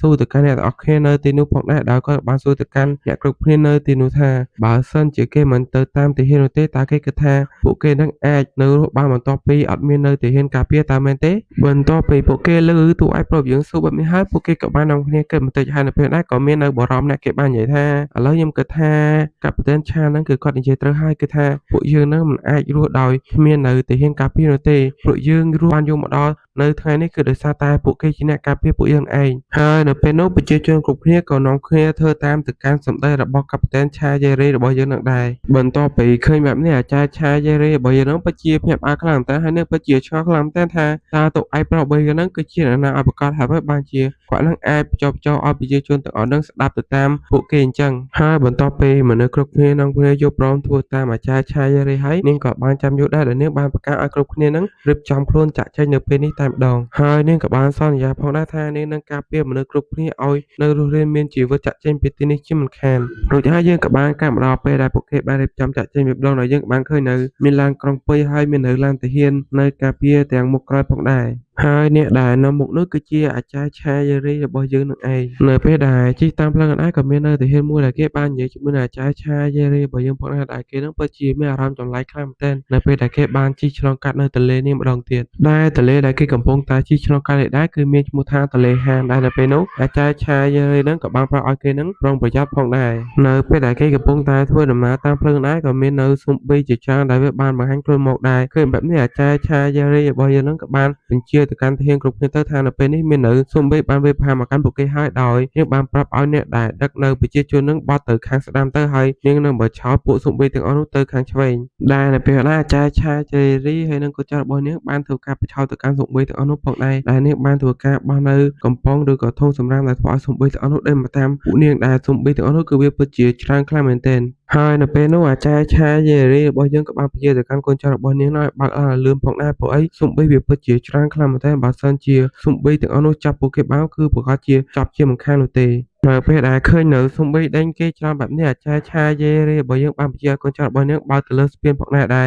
ស្ពាននោះដែរគឺវាបាក់នឹងឯងដែលនាងធ្វើបែបនេះដើម្បីបញ្ឆោតសំបីឲ្យទៅលើស្ពាននោះឯងនៅពេលដែលកូនចៅរបស់នាងបើកឡានយ៉ាងលឿនទៅលើស្ពាននោះហើយនៅពេលដែលជិតដល់កន្លែងបាក់ហើយនាងក៏បានប្រាប់បញ្ជាឲ្យកូនចៅរបស់នាងធ្វើការបត់ឡាននេះត្រឡប់មកក្រៅវិញដែលធ្វើឲ្យសំបីទាំងអស់ដែលមានប្រាំងនោះដែលធ្វើវារត់បុកគ្នាធ្លាក់ពីលើស្ពាននោះចូលទៅក្នុងទឹកទន្លេទាំងអស់នោះទៅហើយនាងក៏បានបញ្ជាទៅកាន់កូនចៅរបស់នាងឲ្យធ្វើការបើកឡានត្រឡប់ក្រៅវិញធ្វើការបូតទៅកាន់សំបីទាំងអស់នោះផងដែរប៉ុន្តែយើងមើលទៅសំបីទាំងអស់នោះគឺវាពិតជាមានចំនួនច្រើនខ្លាំងមែនទែនដែលមើលទៅពួកគេប្រហែលជាមិនអាចគិតឬបាននោះទេដោយសារតែឡានរបស់ពួកគេនឹងគឺថាវាមិនអាចបុកសំបីទាំងអស់នោះបាននោះឡើយហើយនៅពេលណាយើងក៏បានឃើញនៅសំបីមួយដែលមើលទៅកាន់វាគឺពិតជាកាយខ្លាំងមែនទែនប៉ុន្តែនៅពេលណាក៏មាននៅអាឡូមួយធ្វើការកាន់វាពីក្រោយផងដែរដែលអ្នកបើកនៅអាឡូដែរគឺជាទូឯកប្រាប់ឲ្យយើងឯងគឺគាត់មកជួយទៅកាន់អាចារ្យឆាយេរីហើយនឹងទៅហ៊ានទាំងអស់គ្នាឯងដែលគាត់បានធ្វើការបើកនៅអាឡូទាំងនោះកាន់ទៅកាន់សំបីទាំងអស់នោះហើយគាត់ក៏បានប្រាប់ទៅកាន់ពួកគេដែរឲ្យពួកគេនឹងមកតាមគាត់លើមកគាត់នឹងធ្វើការបើកផ្លូវឲ្យទៅកាន់ពួកគេពេលដែលអាចារ្យឆាយេរីជាមួយនឹងកូនចៅរបស់នាងឃើញបែបនេះមើលទៅកាន់ពួកគេគឺដូចជាមានការភ្ញាក់ផ្អើលខ្លាំងមែនទែនដែលនៅក្នុងពេលនោះដែរទូឯកប្រាប់យើងក៏បានធ្វើការបើកនៅអាឡូនោះធ្វើការកាន់ទៅកាន់ប្រពន្ធសំបីទាំងអស់នោះក៏ដូចជាបោកពួកវាទម្លាក់ចូលទៅក្នុងទន្លេផងដែរហើយយើងក៏បានកាប់មកដល់កន្លែងឡានក្រុងដែលបានធ្វើការជំនះនៅប្រជាជនផងដែរដែលនៅពេលដែរយើងក៏បានឃើញនៅកញ្ញាដាមីដែលជាកូនស្រីរបស់ទូឯកប្រាប់របស់យើងដែរនៅពេលនោះនាងក៏បាននឹកឃើញនៅពេលដែលនាងបាននិយាយជាមួយនឹងឪពុករបស់នាងផងដែរដែលនៅពេលដែរគឺនាងនឹងចង់ប្រកែកជាមួយនឹងទូឯកប្រាប់យើងផងដែរដែលនាងនឹងមិនចង់ឲ្យទូឯកប្រាប់យើងនឹងទៅធ្វើនៅរឿងទាំងអស់នេះទេព្រោះអីនាងខ្លាចនៅពួកទាហានទាំងអស់នោះដឹងអំពីសមត្ថភាពរបស់ទូឯកប្រាប់យើងនឹងឯងដែលនៅពេលដែរទូឯកប្រាប់យើងក៏បានធ្វើការសន្យាជាមួយនឹងកញ្ញាដាមីផងដែរថាគាត់នឹងមិនធ្វើអ្វីបែបនោះទេគឺគាត់នឹងគ្រាន់តែទៅជួយ support គេបន្តិចតែប៉ុណ្ណោះ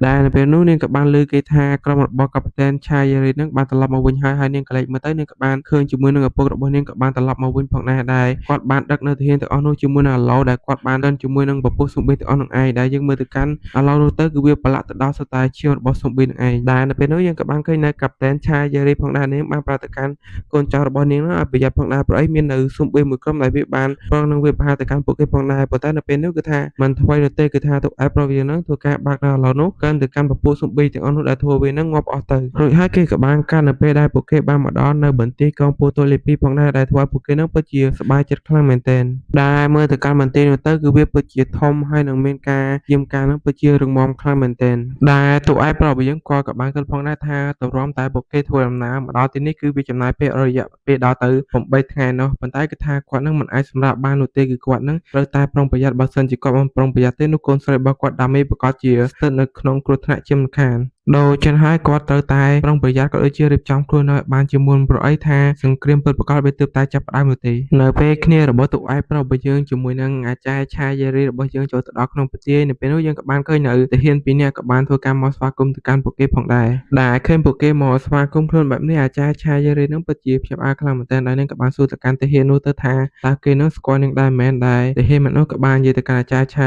យេរីផងដែរថាគឺពួកគេនឹងបានរាយការណ៍ទៅកាន់លោកកូលណេហើយលោកកូលណេក៏បាននិយាយអំពីសមត្ថភាពរបស់អាចារ្យឆាយេរីផងដែរហើយគេពិតជាសប្បាយចិត្តខ្លាំងដែលបានជួបជាមួយនឹងអាចារ្យឆាយេរីនៅថ្ងៃនេះនៅពេលដែលអាចារ្យឆាយេរីឮបែបនេះនាងក៏បានសួរទៅកាន់ទាហានម្នាក់នោះទៅថាតើលោកកូលណេនឹងនិយាយអ្វីអំពីនាងខ្លះដែលនៅពេលនោះទាហានម្នាក់នោះក៏បាននិយាយប្រាប់ទៅកាន់នាងទៅថាលោកកូលណេនឹងគាត់បាននិយាយថានាងនឹងគឺជាមេបញ្ជាការស្រីម្នាក់ដែលរឹងរូសបំផុតដែរនៅពេលដែលអាចារ្យឆាយេរីរបស់យើងលើបែបនេះមើលទៅកាន់មុខរបស់នាងគឺដូចជាខំផងដែរហើយយើងក៏បានឃើញនៅកូនធាននៅខាងក្រៅដែលជាកូនធានរបស់នាងនឹងក៏នាំគ្នាធ្វើមុខធ្វើមាត់ផងដែរនៅពេលនោះអាចារ្យឆាយេរីរបស់យើងពិតជាខឹងខ្លាំងតែហើយនាងក៏បានមើលទៅកាន់កូនធានរបស់នាងផងដែរធ្វើពួកគេនឹងក៏លែងហ៊ានធ្វើមុខធ្វើមាត់ដាក់នាងផងដែរហើយនៅពេលនោះនាងក៏បានសួររកទៅកាន់លោកខូលណេផងដែរនៅពេលនោះដែរទាហានម្នាក់នោះក៏បានប្រាប់ទៅកាន់អាចារ្យឆាយេរីទៅគឺថាលោកកូលណេនឹងគាត់កំពុងតែទៅប្រយុទ្ធជាមួយនឹងពពុះសំបីដែលបានបងហាញ់ខ្លួននៅជុំវិញទីនេះនឹងឯងនៅពេលដែលអាចារ្យឆាយេរីលើបែបនេះនាងពិតជាបារម្ភខ្លាំងតែហើយនាងក៏បានសួរទៅកាន់ទាហាននោះផងដែរថាតើគាត់នឹងទៅប្រយុទ្ធជាមួយនឹងពពុះសំបីនោះតែ ម្នាក់ឯងទេតែមែនទេហើយតើគាត់មានយកអាវុធទៅដែរឬក៏អត់ដែលនៅពេលនោះទាហាននោះក៏បានប្រតិកម្មយ៉ាងទៅគឺថាអត់ទេហើយនាងពិតជាភាពអាខ្លាំងមែនទែនដោយសារតែគាត់នឹងគឺស្បែករបស់គាត់នឹងគឺចាស់ហើយដូច្នេះគឺពិតជាពិបាកហើយសម្រាប់គាត់នោះដែរទាហានម្នាក់នោះក៏បានប្រតិកម្មនាងវិញទៅថាគឺវាមិនអញ្ចឹងនោះទេឬហើយគេក៏បានកាត់ឲ្យយើងមើលទៅកាន់លោកកូលណេផងដែរដែលយើងមើលទៅកាន់រូបរាងរបស់គាត់ទៅគឺថា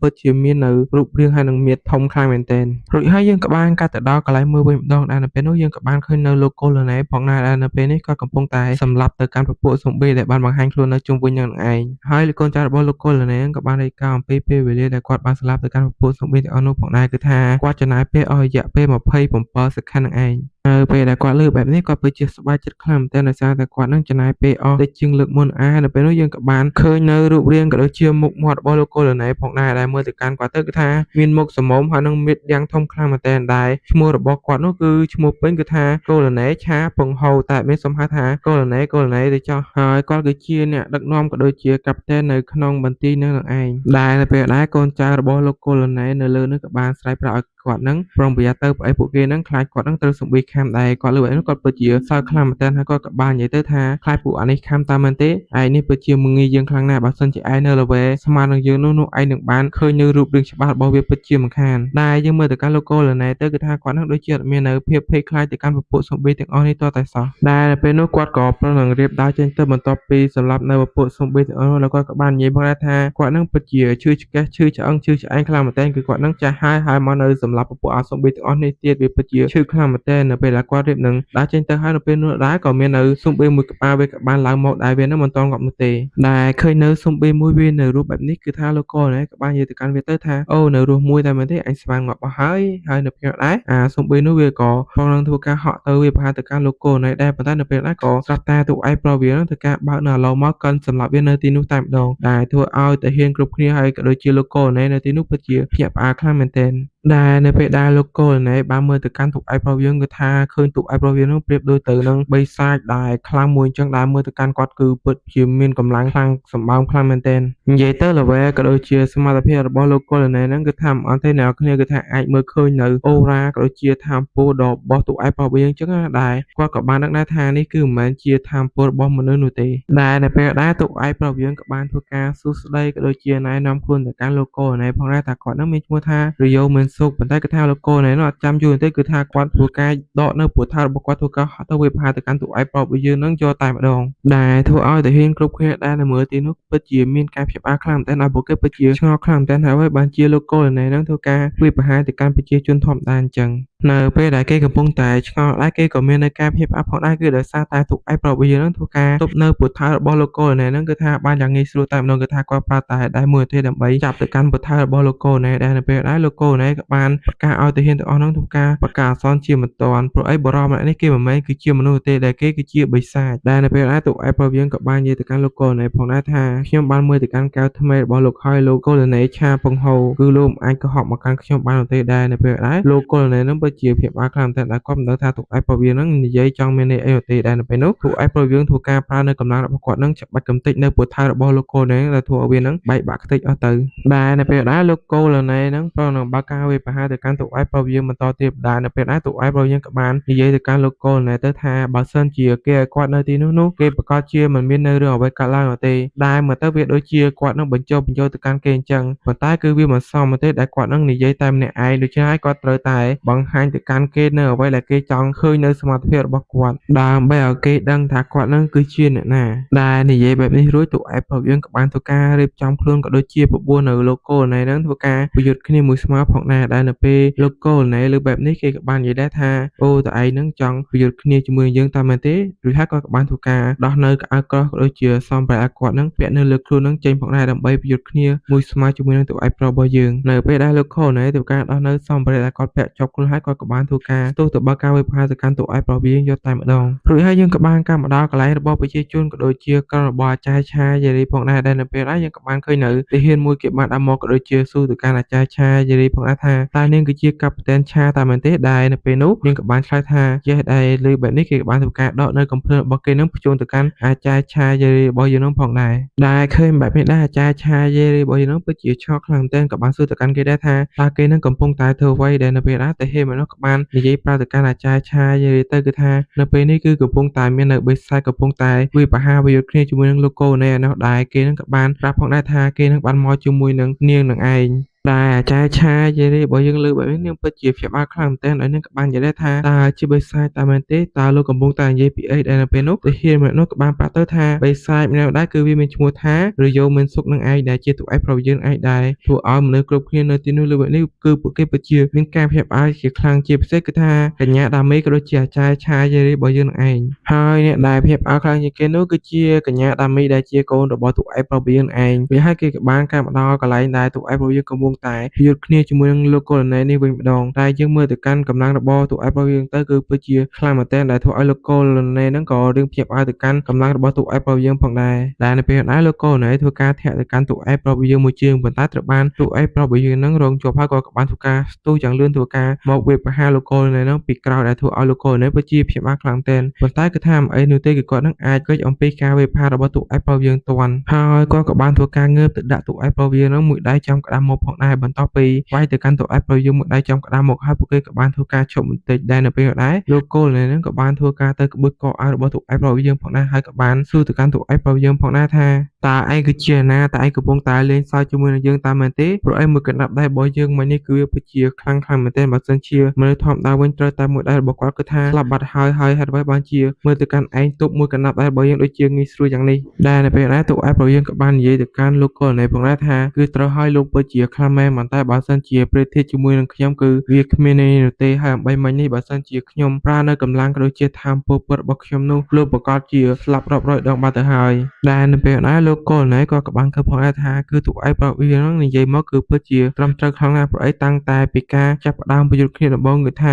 កោស្ការនៅក្នុងខ្លួនប្រាណរបស់គាត់ទាំងអស់គឺថាវាភ័យខ្លាចទៅកាន់អំណាចរបស់តួឯកប្រុសវាខ្លាំងមែនទែនដែរគាត់ប្រឈមមុខជាមួយនឹងតួឯកប្រុសវានឹងព្រាតទាំងគាត់នឹងប្រឈមមុខជាមួយនឹងស្ដេចបិសាចដែរមានកម្លាំងដោខ្លាំងខ្លាមួយអញ្ចឹងដែលនៅពេលណាលោកកូលណែក៏បានសួរទៅកាន់តួឯកប្រុសយើងផងដែរថាបើអញ្ចឹងតើឯងមកទីនេះតើឯងចុកបានអ្វីដែលនៅពេលនោះតួឯកប្រុសយើងក៏បាននិយាយទៅកាន់លោកកូលណែទៅថាគឺគាត់នឹងត្រូវការការពាររបស់គាត់នឹងឯងដែលលោកកូលណែលើកបែបនេះគឺថាគាត់នឹងពិតជាផ្ទុះសំណើចសើចខ្លាំងមែនទែនហើយគាត់ក៏បាននិយាយផងដែរថាហេតុអ្វីបានជាបិសាចដូចជាឯងនឹងត្រូវការការពារទៅវិញដែលនៅពេលណាតួឯកប្រុសយើងក៏បាននិយាយទៅកាន់លោកកូលណែទៅថាគឺមិនមែនជាគាត់ទេដែលត្រូវការការពារនោះប៉ុន្តែគឺជាកូនស្រីរបស់គាត់គឺជារយោដាមីក៏ដូចជាប្រជាជនទាំងអស់ដែលមកតាមជាមួយនឹងគាត់នេះនឹងឯងហើយគាត់ក៏បានសូមឲ្យលោកកូលណែនឹងធ្វើការពារទៅកាន់ពួកគេផងហើយគាត់បន្ថែមទាំងនិយាយទេគាត់ក៏បានធ្វើការលុតជង្គង់សូមអង្វរទៅកាន់លោកកូលណែផងដែរហើយគាត់ក៏បាននិយាយផងដែរថាបើសិនជាគាត់នឹងយកព្រមការពារទៅកាន់កូនស្រីរបស់គាត់ក៏ដូចជាប្រជាជនទាំងអស់នោះគាត់នឹងសុខចិត្តធ្វើទៅតាមអ្វីដែលលោកកូលណែនឹងឲ្យគាត់ធ្វើទាំងអស់រួចហើយយើងក៏បានកាត់មកដល់ពេលយប់នៅក្នុងមន្ទីរវិញម្ដងយើងក៏បានឃើញនៅមនុស្សជាច្រើនកំពុងតែនៅជួបជុំគ្នាដែលពួកគេកំពុងតែនិយាយអំពីរឿងដែលតួឯកប្រុសយើងគឺជាបិសាចនឹងឯងដែលមានអ្នកខ្លះគេនិយាយថាគេនឹងសង្ស័យអំពីតួឯកប្រុសយើងនឹងតាំងត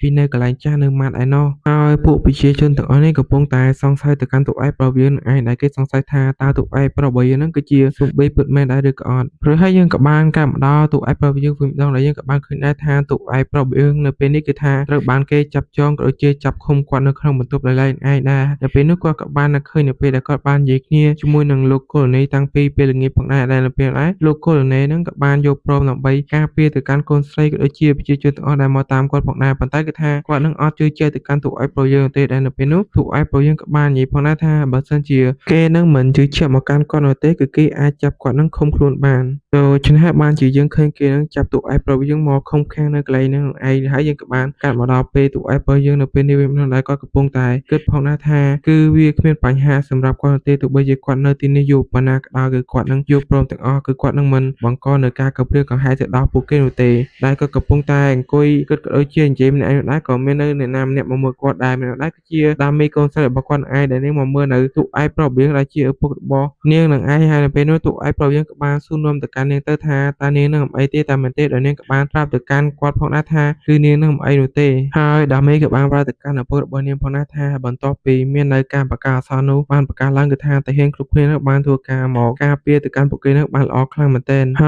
យ ការយាមកាមនៅទីនេះគឺវាពិតជាតឹងរ៉ឹងខ្លាំងមែនទែនគឺនាងនឹងពិតជាពិបាកខ្លាំងណាស់នាំតែសុំគេបានមកជួយជាមួយនឹងតួឯកប្រុសយើងនឹងឯងហើយនៅពេលណាតួឯកប្រុសយើងក៏បានធ្វើការសុំទោសទៅកាន់ដាមីផងដែរដែលគាត់នឹងបានបាត់នៅសន្យាដែលគាត់បានសន្យាជាមួយនាងថាគាត់នឹងមិនពាក់ព័ន្ធនៅរឿងនេះក៏ដូចជាបង្ហាញនៅសមត្ថភាពរបស់គាត់នឹងឲ្យគេដឹងនោះទេដែលនៅពេលដាមីនាងលើបែបនេះនាងក៏បានធ្វើការវាយទៅកាន់ឪពុករបស់នាងបន្តិចផងដែរហើយនាងក៏បាននិយាយទៅថាកុំឲ្យគាត់នឹងគិតបែបហ្នឹងអីបើសិនជាគ្មានគាត់ទេនោះមនុស្សគ្រប់គ្នាក៏ដូចជានាងនឹងមិនអាចផ្ដល់ទីនេះបាននោះទេដូច្នេះហើយឲ្យគាត់នឹងរឹងមាំឡើងព្រោះអីមិនមាននៅបញ្ហាណាដែលមិនអាចដោះស្រាយបានទេគឺនាងជឿជាក់ទៅកាន់ឪពុករបស់នាងបន្ទាប់ពីនាងបាននិយាយជាមួយនឹងឪពុករបស់នាងហើយនាងក៏បានធ្វើការលាទៅកាន់គាត់ទៅដេកផងដែរព្រោះអីនៅទីនេះគឺគេមិនឲ្យនៅយប់ជ្រៅទេព្រោះអីឥឡូវនេះគឺវាមក10ហើយដូច្នេះហើយគឺនាងត្រូវត្រឡប់ទៅកន្លែងដេករបស់នាងហើយនាងក៏បានធ្វើការលាទៅកាន់តួឯកប្រុសរបស់យើងក៏ដូចជាកូនដែរទៅកាន់តួឯកប្រុសយើងផងដែរហើយនាងក៏បានរត់ចេញទៅហើយយើងមើលទៅកាន់នាងទៅដូចជាធម្មតាអញ្ចឹងប៉ុន្តែតាមការពិតគឺមិនមែនចឹងទេគឺថានាងនឹងពិតជាពិបាកចិត្តខ្លាំងតែនៅពេលដែលឃើញនៅឪពុករបស់នាងត្រូវបានគេចាប់ឃុំឃាំងបែបនេះ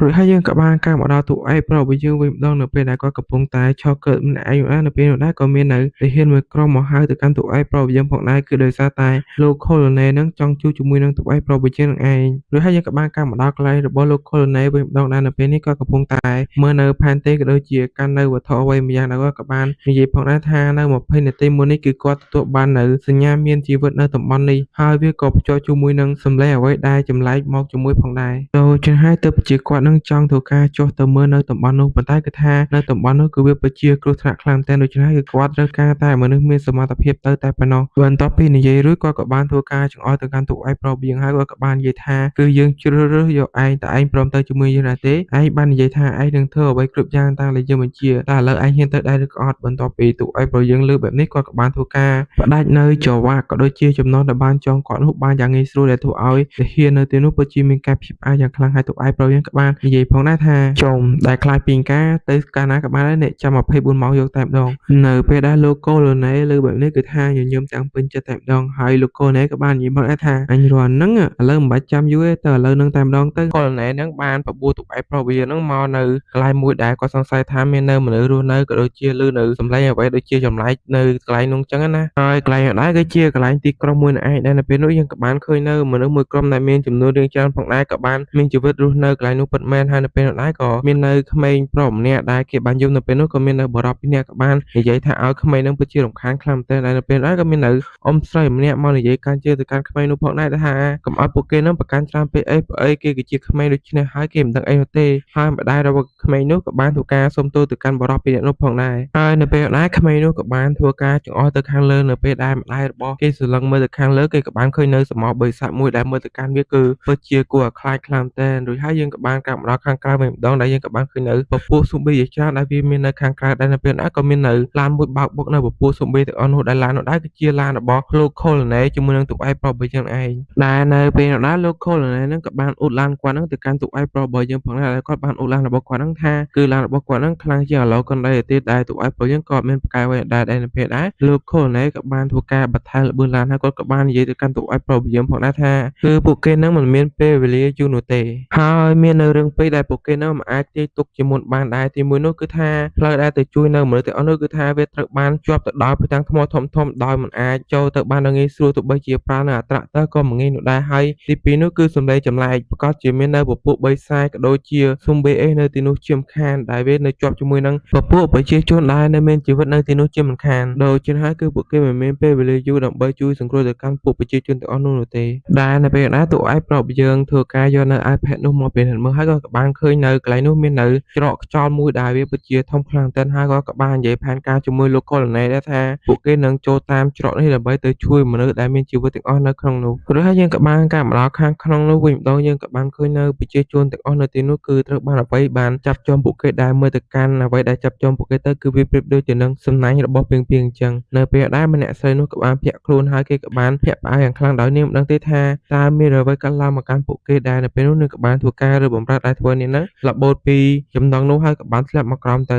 នៅពេលដែលម្នាក់ស្រីនោះគឺពិតជាភ័យខ្លាំងតែដោយសារតែនាងនឹងបានបាត់នៅកូនប្រុសរបស់នាងអញ្ចឹងណាដល់នាងក៏បានសួរមនុស្សគ្រប់គ្នានៅទីនោះមានបានឃើញនៅដាយុនកូនរបស់នាងដែរឬក៏ដែរកូនរបស់នាងដែរគឺមានឈ្មោះថាដាយុនដែលមនុស្សគ្រប់គ្នានៅទីនោះក៏បានប្រាប់ទៅកាន់នាងដែរថាគឺពួកគេបានឃើញនៅកូនរបស់នាងនោះទេដែលនៅពេលដែលនាងក៏បានលឺនៅសំឡេងមួយដែលសំឡេងដែរគឺដូចទៅនឹងកូនប្រុសរបស់នាងខ្លាំងតែដែលធ្វើឲ្យនាងនឹងរត់ទៅរកសំឡេងនោះដែលនាងក៏បានរត់ដល់ឃើញនៅផ្លូវមួយចុះទៅក្រោមដីដែលនៅពេលដែរនាងក៏បានរត់ចុះទៅដែលមាននៅបរិមម្នាក់ប្រុងខ្វល់ទៅកាន់នាងផងដែរប៉ុន្តែគឺថានាងអត់ស្ដាប់នោះទេគឺនាងរត់ទៅរកនៅកូនប្រុសរបស់នាងឯងដែលនៅពេលដែរបរិមម្នាក់នោះក៏ត្រូវបានឪពុករបស់គេនឹងថាឲ្យថាគេនឹងកំពុងតែធ្វើអីមិនរត់ឲ្យលឿនទៅដែលនៅពេលនោះបរិមនោះក៏បានស្រែកឲ្យគេនឹងប្រយ័ត្នផងដែរព្រោះអីមាននៅស៊ុំប៊ីមួយវងធ្វើការបើកការវេបហាទៅកាន់មនុស្សនៅទីនោះព្រោះហើយយើងក៏បានកាប់មកដល់នារីម្នាក់នោះវិញម្ដងដែលនាងក៏បានធ្វើការរត់ចុះមកក្រោមនៅពេលដែលនាងរត់មកដល់ខាងក្រោមនាងក៏បានមាននៅការភ័យផ្អើលយ៉ាងខ្លាំងដោយនាងបានឃើញនៅសមោស៊ុំប៊ីមួយយ៉ាងធំហើយស៊ុំប៊ីនោះដែរគឺមើលទៅកាន់វាគឺមានរូបរាងដូចទៅនឹងកូនប្រុសរបស់នាងខ្លាំងតែដែលធ្វើនាងនោះពិតជាស្រឡាញ់ការខ្លាំងតែនៅពេលដែលឃើញនៅស៊ុំប៊ីនោះដែរស៊ុំប៊ីនោះដែរវាក៏មាននៅជើងដូចជាពីងពីងផងដែរនៅពេលដែលស៊ុំប៊ីនោះវាក៏បានស្រែកយ៉ាងខ្លាំងដែលមើលទៅវាដូចជាយំអញ្ចឹងហើយនៅពេលដែលនាងឃើញបែបនេះគឺថានាងនោះពិតជាស្រឡាញ់កាំងខ្លាំងតែដែលនាងមិននឹកស្មានទេថាកូនប្រុសរបស់នាងបានខ្លាចទៅជាស៊ុំប៊ីបែបនេះដែលនៅពេលដែរស៊ុំប៊ីនោះក៏បានចាប់ទៅកាន់នាងក៏ប្រឹងនឹងស៊ីទៅកាន់នាងហើយនៅពេលដែរក៏មាននៅ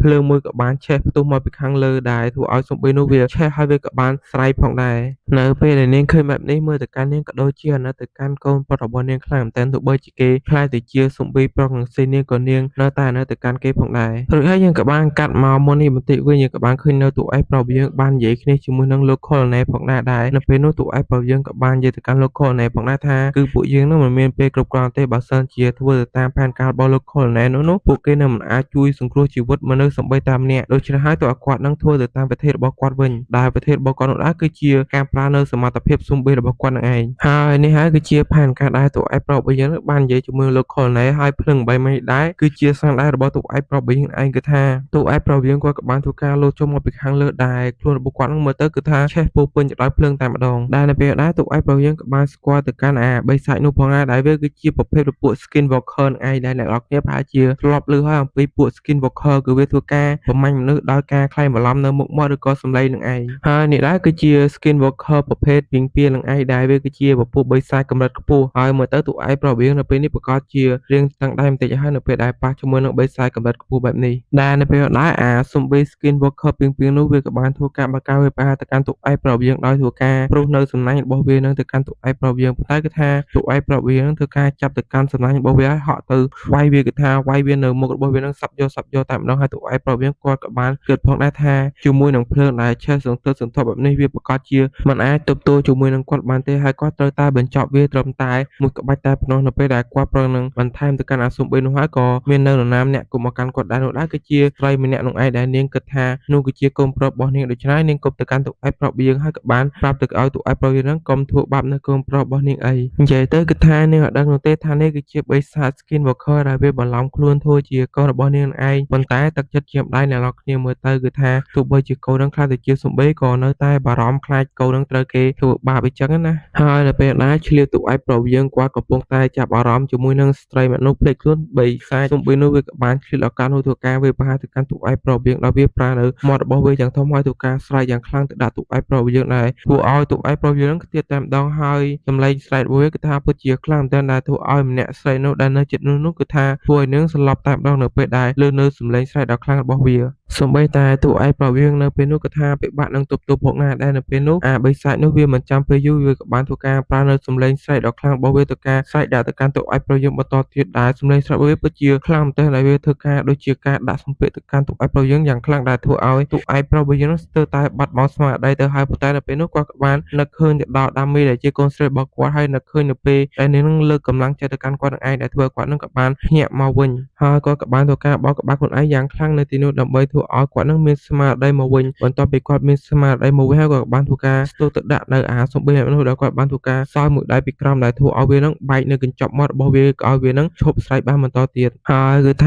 វាយវាប៉ុណ្ណឹងគឺថាតួឯកប្រុសយើងនឹងមិនទាន់អស់ចិត្តទេដែលគាត់ក៏បានធ្វើការហក់ស្ទុះទៅពីលើវាធ្វើការកញ្ច្រំទៅកាន់មុខរបស់វាក៏ដូចជាសាប់ទៅកាន់វានឹងដែលវាយវារហូតទាល់តែវានឹងចេញនៅរូបរាងដើមរបស់វាដែលនៅពេលនោះតួឯកប្រុសយើងក៏បាននិយាយទៅកាន់វាឲ្យវានឹងឈប់ធ្វើជាសម្លេងកូនក្មេងយំទៅព្រោះអីគាត់នឹងពិតជាថ្លង់ទៅកាន់វាខ្លាំងណាស់ប៉ុន្តែស៊ុំប៊ីនោះវាពិតជាដឺខ្លាំងតែវានៅតែធ្វើជាសម្លេងក្មេងយំឯងដែលធ្វើឲ្យតួឯកប្រុសយើងពិតជាខឹង ទៅកាន់វាខ្លាំងមែនទែនដែលតួឯកប្រយោគក៏បានធ្វើការទៅហែកនៅសាកសពរបស់វានឹងជាចំណែកផងដែររួចហើយយើងក៏បានការទៅដល់កន្លែងមួយវិញម្ដងដែលនៅពេលនោះយើងក៏បានឃើញនៅស៊ុំប៊ុយមួយវងដែលវាកំពុងតែធ្វើការបោកចង់ទម្លុះចូលមកក្នុងហើយយើងក៏បានឃើញនៅមនុស្សមួយវងក៏បានខំប្រឹងទប់នៅទ្វារនោះផងដែរដែលយើងមើលទៅកាន់ពួកគេទៅគឺពួកគេពិតជាខំព្យាយាមដើម្បីទប់នៅទ្វារនោះខ្លាំងមែនទែនដើម្បីកុំឲ្យពពួកស៊ុំប៊ុយនឹងវាបុកសម្រុកចូលមកទីនេះបាននៅពេលដែលពួកគេកំពុងតែនាំគ្នាព្យាយាមទប់នៅទ្វារនោះដែរនៅពេលនោះក៏មាននៅបរិបម្នាក់គេមានអារម្មណ៍ដូចជាចម្លែកហើយនៅពេលនោះដែរក៏មាននៅផ្សែងហុយចូលមកក្នុងបន្ទប់របស់គេដែលធ្វើឲ្យមនុស្សគ្រប់គ្នានៅទីនោះពិតជាមានការភ័យខ្លាំងមែនទែនដោយពួកគេមិនដឹងថាមានអ្វីកើតឡើងទេនៅពេលនេះដោយសារតែមានផ្សែងជាច្រើនហុយចូលមកក្នុងបន្ទប់របស់គេដែលនៅពេលនោះដែរក៏មាននៅបរិបម្នាក់បានប្រាប់ទៅកាន់មនុស្សគ្រប់គ្នានឹងកុំឲ្យពួកគេឆាឡោអីហើយឲ្យពួកគេនឹងបើកនៅទ្វារនេះទៅព្រោះនៅពេលនេះគឺថាស៊ុំប៊ុយវាលែងធ្វើសកម្មភាពអ្វីហើយឲ្យពួកគេនឹងបើកមើលទៅខាងក្រៅមើលតើមានអ្វីកើតឡើងដែលពួកគេមិនទាន់នឹងបានបើកទ្វារផងនៅពេលនោះទ្វារក៏ត្រូវបានគេទម្លុះចូលមកដែលធ្វើឲ្យពួកគេនឹងពិតជាមានការភ្ញាក់ផ្អើលខ្លាំងតែដល់គេពិតជាឆ្ងល់ខ្លាំងណាស់ថាតើអ្នកណាគឺជា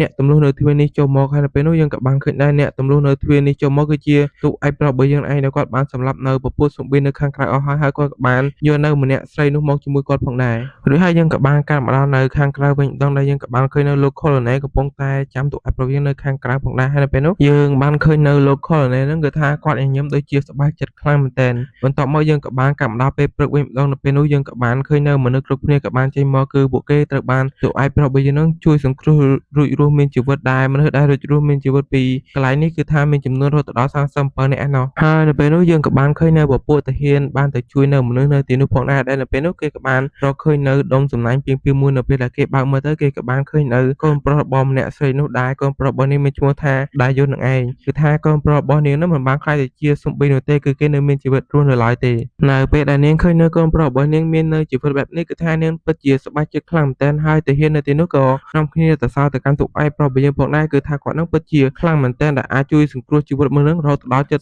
40នាក់ឯណោះរួចហើយយើងក៏បានកាប់មកដល់បន្ទាយវិញម្ដងដែរនៅពេលនោះយើងក៏បានឃើញនៅកញ្ញាដាមីហើយយើងក៏បានឃើញនៅមនុស្សជាច្រើននៅទីនោះកំពុងតែនាំគ្នាអបអរទៅកាន់ទូឯកប្រុសរបស់យើងនឹងឯងហើយទូឯកប្រុសរបស់យើងនៅកន្លែងនេះគឺថាមើលទៅកាន់គាត់គឺថាពិតជាសង្ហាខ្លាំងមែនទែនហ្មងនិយាយទៅគឺថាជះរឿងមកសង្ហាខ្លាំងតែម្ដងហើយនៅពេលនោះយើងក៏បានឃើញនៅអាចារ្យឆាយារីផងដែរគឺនាងនឹងកំពុងតែឆ្ងល់គឺនាងនឹងមិនចង់ជឿទេថាទូឯកប្រុសរបស់យើងនឹងអាចធ្វើនៅរឿងនេះបានប៉ុន្តែគឺថាកូនចៅរបស់នាងនឹងក៏បានប្រាប់ទៅកាន់នាងទៅគឺថាឲ្យនាងនឹងមិនបាច់គិតច្រើនពេកនោះទេហើយនៅទីនោះយើងក៏បានឃើញនៅលោក Colonel ផងដែរដែលគាត់ក៏បានធ្វើការអបអរក៏ដូចជាទៅសើទៅកាន់ទូឯកប្រុសរបស់យើងផងដែរហើយនៅពេលនោះគាត់ក៏បានកន្លែងទៅឃើញនៅដាមីកូនស្រីរបស់គាត់ក៏បានលុកដៃទៅទទួលនាងហើយគាត់ក៏បានអោបទៅកាន់នាងផងដែរហើយយើងមើលទៅកាន់ពួកគេទាំងពីរនាក់ទៅគឺថាដូចជាមានក្តីសុខខ្លាំងមែនទែនហើយមីសិនរបស់ទូឯកប្រុសយើងនៅលើកនេះក៏បាន complete ដូចគ្នានិយាយទៅគឺថាមានមនុស្ស52នាក់ហើយស្លាប់អស់15នាក់ហើយទូឯកប្រុសយើងនឹងបានជួយសង្គ្រោះសរុបគឺ37នាក់នឹងឯងរួចហើយយើងក៏បានកាត់មកដល់នៅបន្ទប់មួយវិញម្ដងដែរនៅពេលនោះយើងក៏បានឃើញនៅទាហានម្នាក់ដូចជាយកនៅអាហារមកឲ្យបរិសម្នាក់ដែលគេកំពុងតែដេកសម្រាកនៅលើគ្រែនឹងឯងដែលមើលទៅកាន់សម្ដីទាហានមនុស្សយើងក៏បានដឹងដែរថាបរិសដែលដេកនៅលើគ្រែនោះប្រហែលជាកងទ័ពទាហានគ្នារបស់គេនឹងឯងដែលគេនឹងពិតជាបារម្ភទៅកាន់បរិសម្នាក់នោះខ្លាំងមែនទែនគឺថាបន្ទាប់ពីបំពេញនៅមីសិននេះហើយគឺថាគេនឹងពិតជាឈឺធ្ងន់ខ្លាំងមែនទែន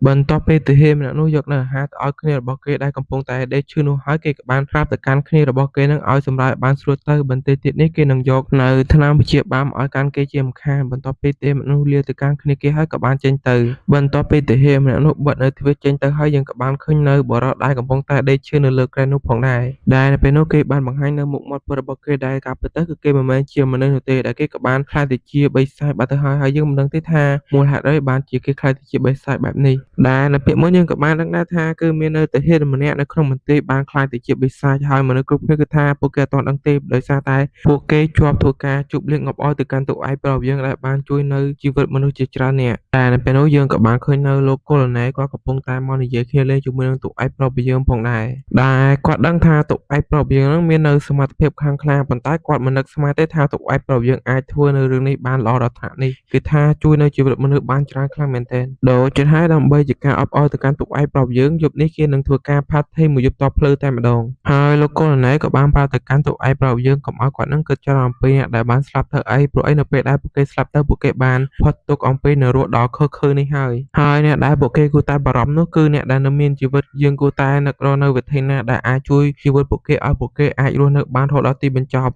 បន្ទាប់ពីនិយាយហើយលោកខូណេក៏បានបបួលទូឯកប្រវិញ្ញនឹងលើកដាច់ទៅដែលនៅពេលនោះទូឯកប្រវិញ្ញក៏បានសួរទៅកាន់លោកខូណេដែរថាតើគាត់អត់មានអ្វីឆ្ងល់ពីខ្លួនគាត់ទេតែមែនទេអត់ឆ្ងល់ទេថាហេតុអ្វីបានជាខ្ញុំដឹងអំពីផែនការរបស់លោកហើយលោកអត់ឆ្ងល់ទេថាហេតុអ្វីបានជាខ្ញុំខ្លាចទៅជាបិសាចបែបនេះដែលនៅពេលនោះដែរលោកខូណេក៏បានប្រាប់ទៅកាន់ទូឯកប្រវិញ្ញទៅថាគឺគាត់ដឹងប៉ុន្តែគាត់អត់ចាប់អារម្មណ៍នៅរឿងរបស់ទូឯកប្រវិញ្ញទេរឿងដែលគាត់ចាប់អារម្មណ៍នោះគឺការជួយនៅមនុស្សទាំងអស់នៅទីនេះដើម្បីឲ្យពួកគេនឹងរស់នៅបានរហូតដល់ទីបញ្ចប់នឹងឯងបន្ទាប់ពីនិយាយហើយគាត់ក៏បានធ្វើការសើចផងដែរដែលទូឯកប្រវិញ្ញក៏ញញឹមបន្តិចផងដែរនៅពេលនោះដែលនៅពេលដែរលោកកូណេក៏បានសួរទៅកាន់ទូឯកប្រវិញ្ញមួយសំណួរផងដែរគឺគាត់នឹងពិតជាឆ្ងល់ខ្លាំងតែនថាហេតុអ្វីបានជាទូឯកប្រវិញ្ញមកនៅទីនេះវិញកែងគោលដៅរបស់គាត់នឹងគាត់ចង់ទៅឯដេជននេះហើយជាមួយនឹងសមត្ថភាពរបស់គាត់ក៏អាចទៅទីនោះបានដែរប៉ុន្តែហេតុអ្វីបានជាគាត់អត់ទៅអញ្ចឹងដែរនៅពេលនោះទូឯកក៏បានប្រាប់ទៅកាន់លោកកូណេទៅថាគឺពីព្រោះតែគាត់នឹងមានការងារធ្វើនៅកន្លែងនឹងឯងដែលនៅពេលនោះលោកកូណេពិតជាឆ្ងល់ខ្លាំងមែនថាការងារតើការងារគេដែលនៅពេលនោះទូឯកប្រវិញ្ញក៏បាននឹកទៅដល់អតីតកាលផងដែរនៅអតីតកាលមូលហេតុដែលដាមីស្លាប់នោះគឺដោយសារតែគាត់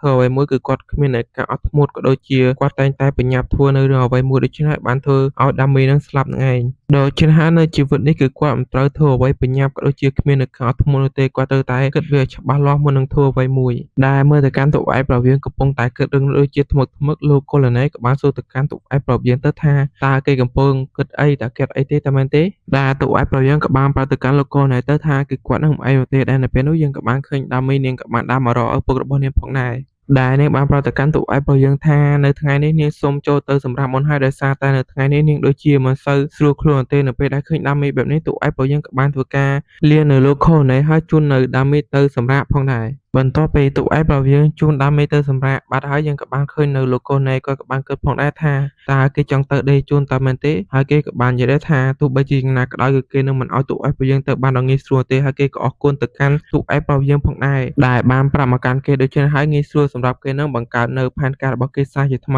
ីហើយយើងមិនដឹងទេថាផែនការរបស់លោកកូណេនឹងគឺជាផែនការអ្វីដែលនៅពេលនោះយើងក៏បានឃើញនៅកូនទាហានមួយមករកនៅលោកកូណេដែលលោកកូណេនឹកស្មានថាគេនឹងយកនៅស្រាបៀរមកឲ្យគាត់ប៉ុន្តែនៅពេលដែលគាត់មើលទៅកាន់កូនទាហានម្នាក់នោះមើលទៅកាន់គេដូចជាមិនសូវស្រួលទេហើយយើងក៏មិនដឹងដែរថាមានអ្វីកើតឡើងដល់គេក៏បានកាត់មកដល់កន្លែងទូឯកប្រវិញ្ញកំពុងតែជួនដាមីទៅសម្រាប់វិញម្ដងនៅពេលដែលគាត់កំពុងតែជួនដាមីដែរតាមផ្លូវដែរគាត់ក៏បានហៅទៅកាន់ដាមីហើយគាត់ក៏មាននៅសំណួរមួយចង់សួរទៅកាន់ដាមីផងដែរដែលគាត់បានសួរទៅកាន់ដាមីថាតើនាងនឹងខ្លាចទៅកាន់គាត់ដែរឬក៏អត់ព្រោះអីតាំងពីថ្ងៃដំបូងនៅពេលដែលគាត់បានផ្លាស់ប្ដូររូបរាងនៅពេលនោះនាងបានទទួលស្គាល់គាត់ជាឪពុកដោយមាននៅភាពស្ទាក់ស្ទើរទាល់តែសោះដោយគាត់ក៏បានសួរទៅកាន់នាងទៅថាតើនាងមានខ្លាចគាត់ដែរឬអត់រាល់ថ្ងៃនេះដែលនៅពេលដែរដាមីនាងក៏បាននិយាយដែរថារាល់ថ្ងៃនេះគឺនាងពិតជាខ្លាចខ្លាំងណាស់គឺនាងខ្លាចនៅថ្ងៃណាមួយគឺគាត់នឹងសម្លាប់មកកាន់នាងហើយនាងពិតជាពិបាកក្នុងការធ្វើពុតដូចជាធម្មតាខ្លាំងមែនទែនហើយនាងថែមទាំងស្រែកជេរទៅកាន់ទូឯកប្រវិញ្ញថាបិសាចចង្រៃតើឯងយកឪពុករបស់យើងទៅណាឯងឆាប់ប្រគល់នៅឪពុករបស់យើងឲ្យមកកាន់យើងវិញភ្លាមដែលនៅពេលនោះធ្វើឲ្យទូឯកប្រវិញ្ញពិតជាតក់ស្លុតខ្លាំងមែនទែនដែលតាមការពិតទៅអំបែមែននេះគ្រាន់តែជាការសម័យរបស់ទូឯកប្រវិញ្ញតែប៉ុណ្ណោះនៅពេលនោះដែរដាមីក៏បានសួរទៅកាន់ឪពុករបស់នាងទៅថាតើគាត់នឹងកំពុងតែគិតអំពីរឿងអីមែនដែលទូឯកប្រវិញ្ញក៏បានប្រាប់ទៅកាន់នាងទៅថាគឺអត់មានរឿងអីទេដែលនៅពេលនោះយើងមើលទៅកាន់ដាមីនាងដូចជាក្អកខ្លាំងមែនទែនដែលឃើញដាមីបែបនេះទូឯកប្រវិញ្ញក៏បានប្រាប់ទៅកាន់ដាមីទៅឲ្យនាងហ្នឹងចូលទៅក្នុងមុនទៅចាំគាត់ហ្នឹងទៅយកថ្នាំឲ្យនាងលេបនៅពេលដែលគាត់កំពុងតែនិយាយនោះដែរគាត់ក៏ទទួលបានអារម្មណ៍គ្រោះថ្នាក់អ្វីមួយដែរនៅពេលនោះគាត់ក៏បានហៅទៅកាន់ដាមីហើយគាត់ក៏បានធ្វើការបើកការវេបហាទៅដែរនៅពេលនោះធ្វើឲ្យដាមីនាងពិតជាភ្ញាក់ផ្អើលហើយនាងក៏បានស្រែកផងដែរតែតាមការពិតទៅគឺមិនមែនទូឯកប្រវិញ្ញធ្វើការវេបហាទៅកាន់នាងទេគឺគាត់ធ្វើការចាប់នៅអ្វីមួយហើយអ្វីដែលគាត់ចាប់នោះដែរវាគឺជាសត្វមូសនឹងឯងដែលមូសនោះវាមើលទៅដូចជាចម្លែកខ្លាំងមែនទែនដែលមើលទៅកាន់វាទៅដូចជាធំខុសធម្មតាហើយមាននៅថ្មីពណ៌ក្រហមទៀតដែលមើលទៅវាប្រៀបដូចទៅនឹងមូសស៊ុំប៊ីអញ្ចឹងដែលឃើញនៅមូសនេះហើយធ្វើឲ្យទូឯកប្រវិញ្ញនោះពិតជាភ្ញាក់ផ្អើលខ្លាំងមែនទែនរួចហើយយើងក៏បានកាត់ទៅដល់កន្លែងលោកកូណេវិញម្ដងដែរនៅពេលនោះយើងក៏បានឃើញហើយថាទាហានម្នាក់ដែលបានមកជួយជាមួយនឹងលោកកូណេនោះក៏បានខ្លាចទៅជាបិសាចហើយលើនេះនៅពេលដែលទាហានម្នាក់នោះបានខ្លាចទៅជាបិសាចហើយគេក៏បានធ្វើការហក់ទៅបើកការវេបហាទៅកាន់លោកកូណេតែម្ដងប៉ុន្តែត្រូវបានលោកកូណេនឹងចាប់នៅករបស់គេជាប់ហើយគាត់ក៏បានធ្វើការប្រើនៅកម្លាំងរបស់គាត់យ៉ាងខ្លាំងចាប់ទៅកាន់ក្បាលរបស់គេហើយដកនៅក្បាលរបស់គេនឹងយកតែម្ដងដែលមើលទៅកាន់កម្លាំងរបស់លោកកូណេគឺថាពិតជាខ្លាំងមែនទែនគឺថាចាប់ដកនៅក្បាលសំប៊ីពីទៅនឹងចាប់ដកនៅស្ពៃអញ្ចឹងហើយគាត់ពិតជាមានការភ្ញាក់ផ្អើលខ្លាំងមែនទែននៅពេលដែលឃើញនៅសំប៊ីលេចឡើងនៅក្នុងមន្ទីររបស់គាត់ចឹងហើយនៅពេលនោះគាត់ក៏បានប្រាប់ទៅកាន់មនុស្សគ្រប់គ្នាទៅថាឲ្យពួកគេនឹងទៅរកនៅកន្លែងសុវត្ថិភាពទៅបើសិ សិនជាពួកគេនឹងមិនចង់ងាប់នោះទេហើយនៅពេលនោះទាហានទាំងអស់ក៏បានធ្វើការជំរាបប្រជាជនទៅកាន់កន្លែងសុវត្ថិភាពផងដែរហើយនៅពេលនោះលោកខូណេគឺថាគាត់ពិតជាខឹងខ្លាំងមែនទែនគឺគាត់មិនដឹងទេថាហេតុអ្វីបានជាអាវ៉ៃរើសចង្រៃយកនេះវាចូលមកក្នុងមន្ទីររបស់គាត់បានហើយនៅពេលដែលគាត់ក៏លេចមើលទៅកាន់ករបស់សុំបេទាហានម្នាក់នោះគាត់ក៏បានឃើញនៅស្នាមមួយនៅទីនោះគឺគាត់ពិតជាភ្ញាក់ផ្អើលខ្លាំងមែនទែននៅពេលដែលលោកខូណេកំពុងតែឈរគិតនោះដែរនៅពេលនោះក៏មាននៅទាហានដែលបានខ្លាចទៅជាសុំប៊ីនឹងធ្វើការបើកការវាយប្រហារទៅកាន់កូនចៅរបស់គាត់ប៉ុន្តែត្រូវបានគាត់ទៅជួយទាន់ហើយគាត់ក៏បានធ្វើការធាក់ទៅកាន់សុំប៊ីម្នាក់នោះហើយគាត់ក៏បានធ្វើការដកនៅដំបងមួយធ្វើការវាយប្រហារទៅកាន់អាសុំប៊ីនោះដែលធ្វើឲ្យវាងាប់ហើយនៅពេលនោះគាត់ក៏បានប្រាប់ទៅកាន់កូនទាហានពីរនាក់នោះឲ្យគេនឹងទ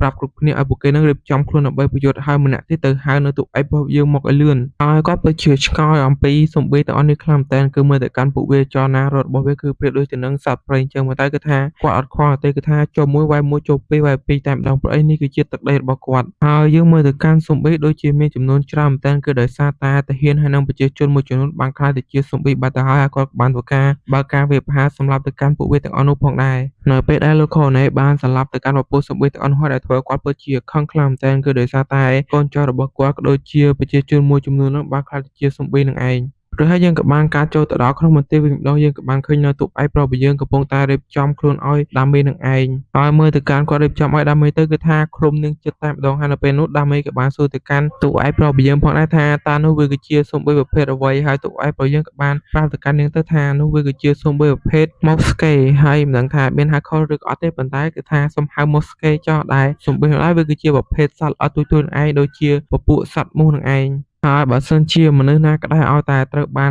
នពពួកស៊ុំប៊ីសត្វល្អិតនោះខាំនោះពួកគេនឹងក្លាយទៅជាស៊ុំប៊ីជាម្ខាងដូច្នេះបានជាទូឯកប្រុសយើងនឹងរៀបចំខ្លួនឲ្យទៅកាន់ដាមីនឹងគឺថាក្របនាងចិត្តតែម្ដងហើយទូឯកប្រុសយើងគាត់ក៏បានគិតដែរថានេះក៏ជាលើកទី1របស់គាត់ផងដែរគឺគាត់មិនដែលជួបទៅកាន់ពពួកស៊ុំប៊ីប្រភេទនេះតាំងពីមុននោះទេគឺថាជីវិតមុនរបស់គាត់គឺគាត់មិនដែលជួបប្រទះនៅស៊ុំប៊ីបែបនេះនោះឡើយប៉ុន្តែទោះបីជាយ៉ាងណាក៏ដោយគឺគាត់មិនខ្វល់ទេគាត់ទៅតែធ្វើការការពារទៅកាន់ដាមីបានហើយបើសិនជាដាមីស្លាប់នោះអ្វីៗគ្រប់យ៉ាងប្រកាសជាបញ្ចប់តែម្ដងហើយទូឯកប្រុសយើងក៏បានគិតផងដែរថាអាសត្វមូសនេះវាបានបង្ហាញខ្លួននៅទីនេះប្រកាសជាមាននៅមេរបស់វានៅចិត្តនេះជាមិនខានរួចហើយយើងក៏បានកាត់មកដល់កន្លែងអាចារ្យឆាយេរីវិញម្ដងដែរនៅពេលនោះក៏មាននៅកូនទាហានមួយមកធ្វើការរាយការណ៍ទៅកាន់នាងផងដែរថានៅពេលនេះមាននៅស៊ុំប៊ីថ្មីបានបង្ហាញខ្លួនហើយដែលវាគឺជាប្រភេទ Moske គឺជាប្រភេទស៊ុំប៊ីសត្វល្អិតដូចជាមួយនឹងឯងហើយវាធ្វើការចម្លងរោគតាមរយៈការខាំទៅកាន់ស្បែករបស់មនុស្សហើយព័ត៌មានទាំងអស់នេះដែរគឺគេទទួលបានពីអ្នកជំនាញរយោមានសុខគឺជាទូឯកប្រុសរបស់យើងឯងដែលមើលទៅកាន់អាចារ្យឆាយេរីនៅពេលដែលឮនៅឈ្មោះរបស់ទូឯកប្រុសយើងហើយមើលទៅកាន់នាងដូចជាមិនសូវស្រួលយ៉ាងម៉េចដឹងទេដែលនៅពេលនោះដែរនាងក៏បានធ្វើការប្រាប់ទៅកាន់ទាហានគ្រប់គ្នាផងដែរថាឲ្យពួកគេនឹងធ្វើកា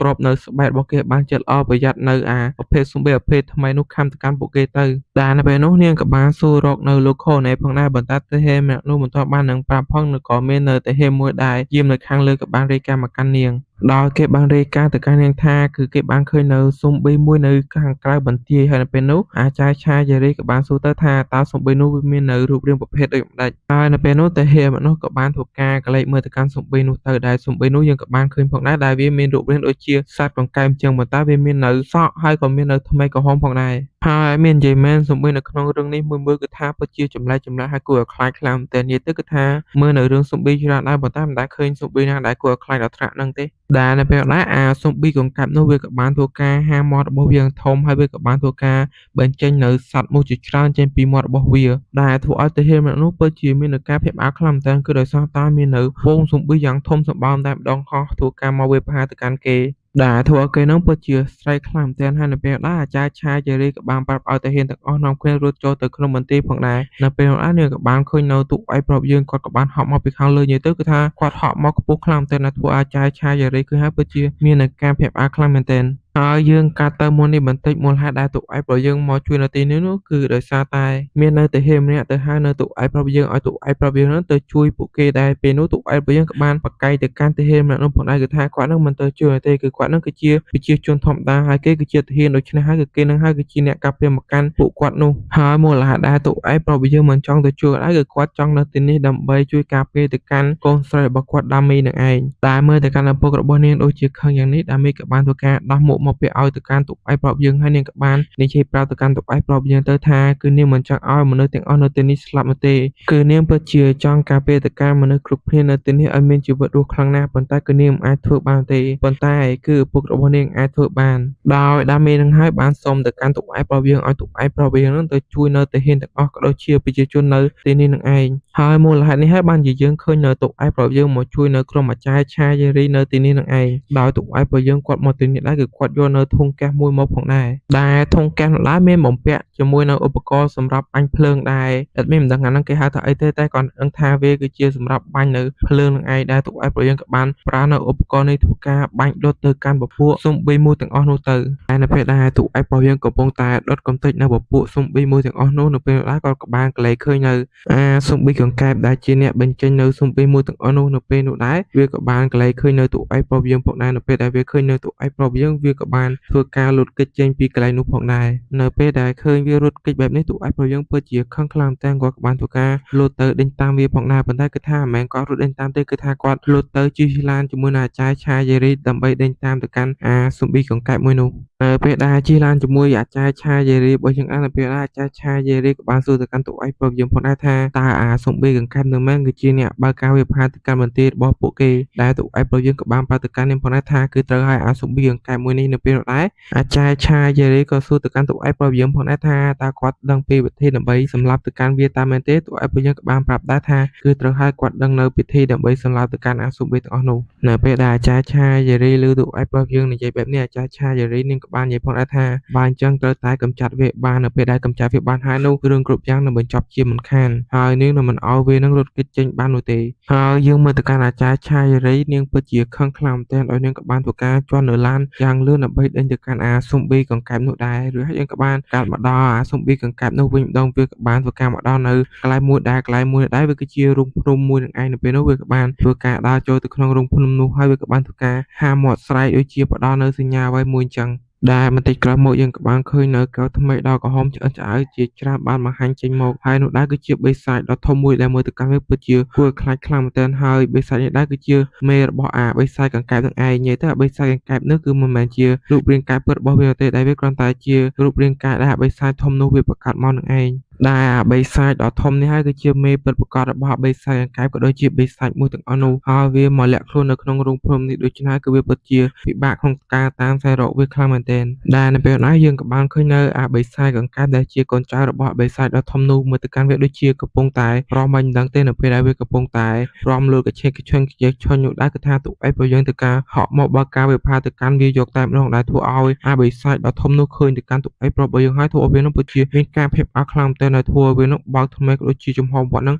ងធំយកតែម្ដងadmin និយាយមែនរឿងដែរគឺជារឿងប្រភេទស៊ុំប៊ីប៉ុន្តែគឺថាស៊ុំប៊ីនីមួយៗគឺថាមកដូចស៊ុំប៊ីទេគឺថាមុខមាត់របស់ពួកវាពិតជាគួរឲ្យខ្លាចខ្លាំងមែនទែនដែលនៅពេលដែលស៊ុំប៊ីនោះវាកំពុងតែភ័យផ្អើលដែរនៅពេលដែលទូកឯប្រយើងក៏បានធ្វើការស្កត់ទៅកាន់ក្បាលបេសាចស៊ុំប៊ីកង្កែបនោះហើយនៅពេលនោះបេសាចស៊ុំប៊ីកង្កែបនោះវាក៏បានធ្វើការព្រោះនៅបេសាចស៊ុំប៊ីមូសចេញមកជាច្រើនដែរនៅពេលដែលស៊ុំប៊ីមូសទាំងអស់នោះវាចេញមកនៅពេលដែរក៏មាននៅភ្លើងមួយដូចទៅកាន់ស៊ុំប៊ីមួយទាំងអស់នោះហើយអ្នកដែលប្រើភ្លើងដូចទៅកាន់ពួកស៊ុំប៊ីមួយទាំងអស់នោះគឺគ្មាននរណាទេគឺជាអាចារ្យឆាយេរីរបស់យើងឯងគឺនាងមកដើម្បីជួយការពារក៏ដូចជា support ទៅកាន់ទូកឯរបស់យើងនឹងឯងឬហើយយើងកាត់ទៅមុននេះបន្តិចមុននឹងទូកឯរបស់យើងមកបើកការវិភាគទៅកាន់ស៊ុំប៊ីមេក៏ដូចជាស៊ុំប៊ីកង្កែបនោះនៅពេលដែរក៏មាននៅតែហ៊ានតាក់ទងមកកាន់អាចារ្យឆាយេរីប្រាប់ទៅកាន់អាចារ្យឆាយេរីថានៅពេលនេះនៅក្នុងប្រទេសរបស់ពួកគេគឺថាបានសម្អាតនៅពពួកស៊ុំប៊ីទាំងអស់នោះរួចរាល់អស់ហើយក៏បានធ្វើការជំនះនៅប្រជាជនក៏ដូចជាកូនស្រីរបស់ទូកឯប្រាប់យើងហ្នឹងទៅនៅកន្លែងដែលមានសុវត្ថិភាពផងដែរដែលនៅពេលដែរទូកឯរបស់យើងក៏បានគិតនៅក្នុងចិត្តហើយក៏សរសើរទៅកាន់ពួកគេផងដែរថាពួកគេដោះស្រាយនៅ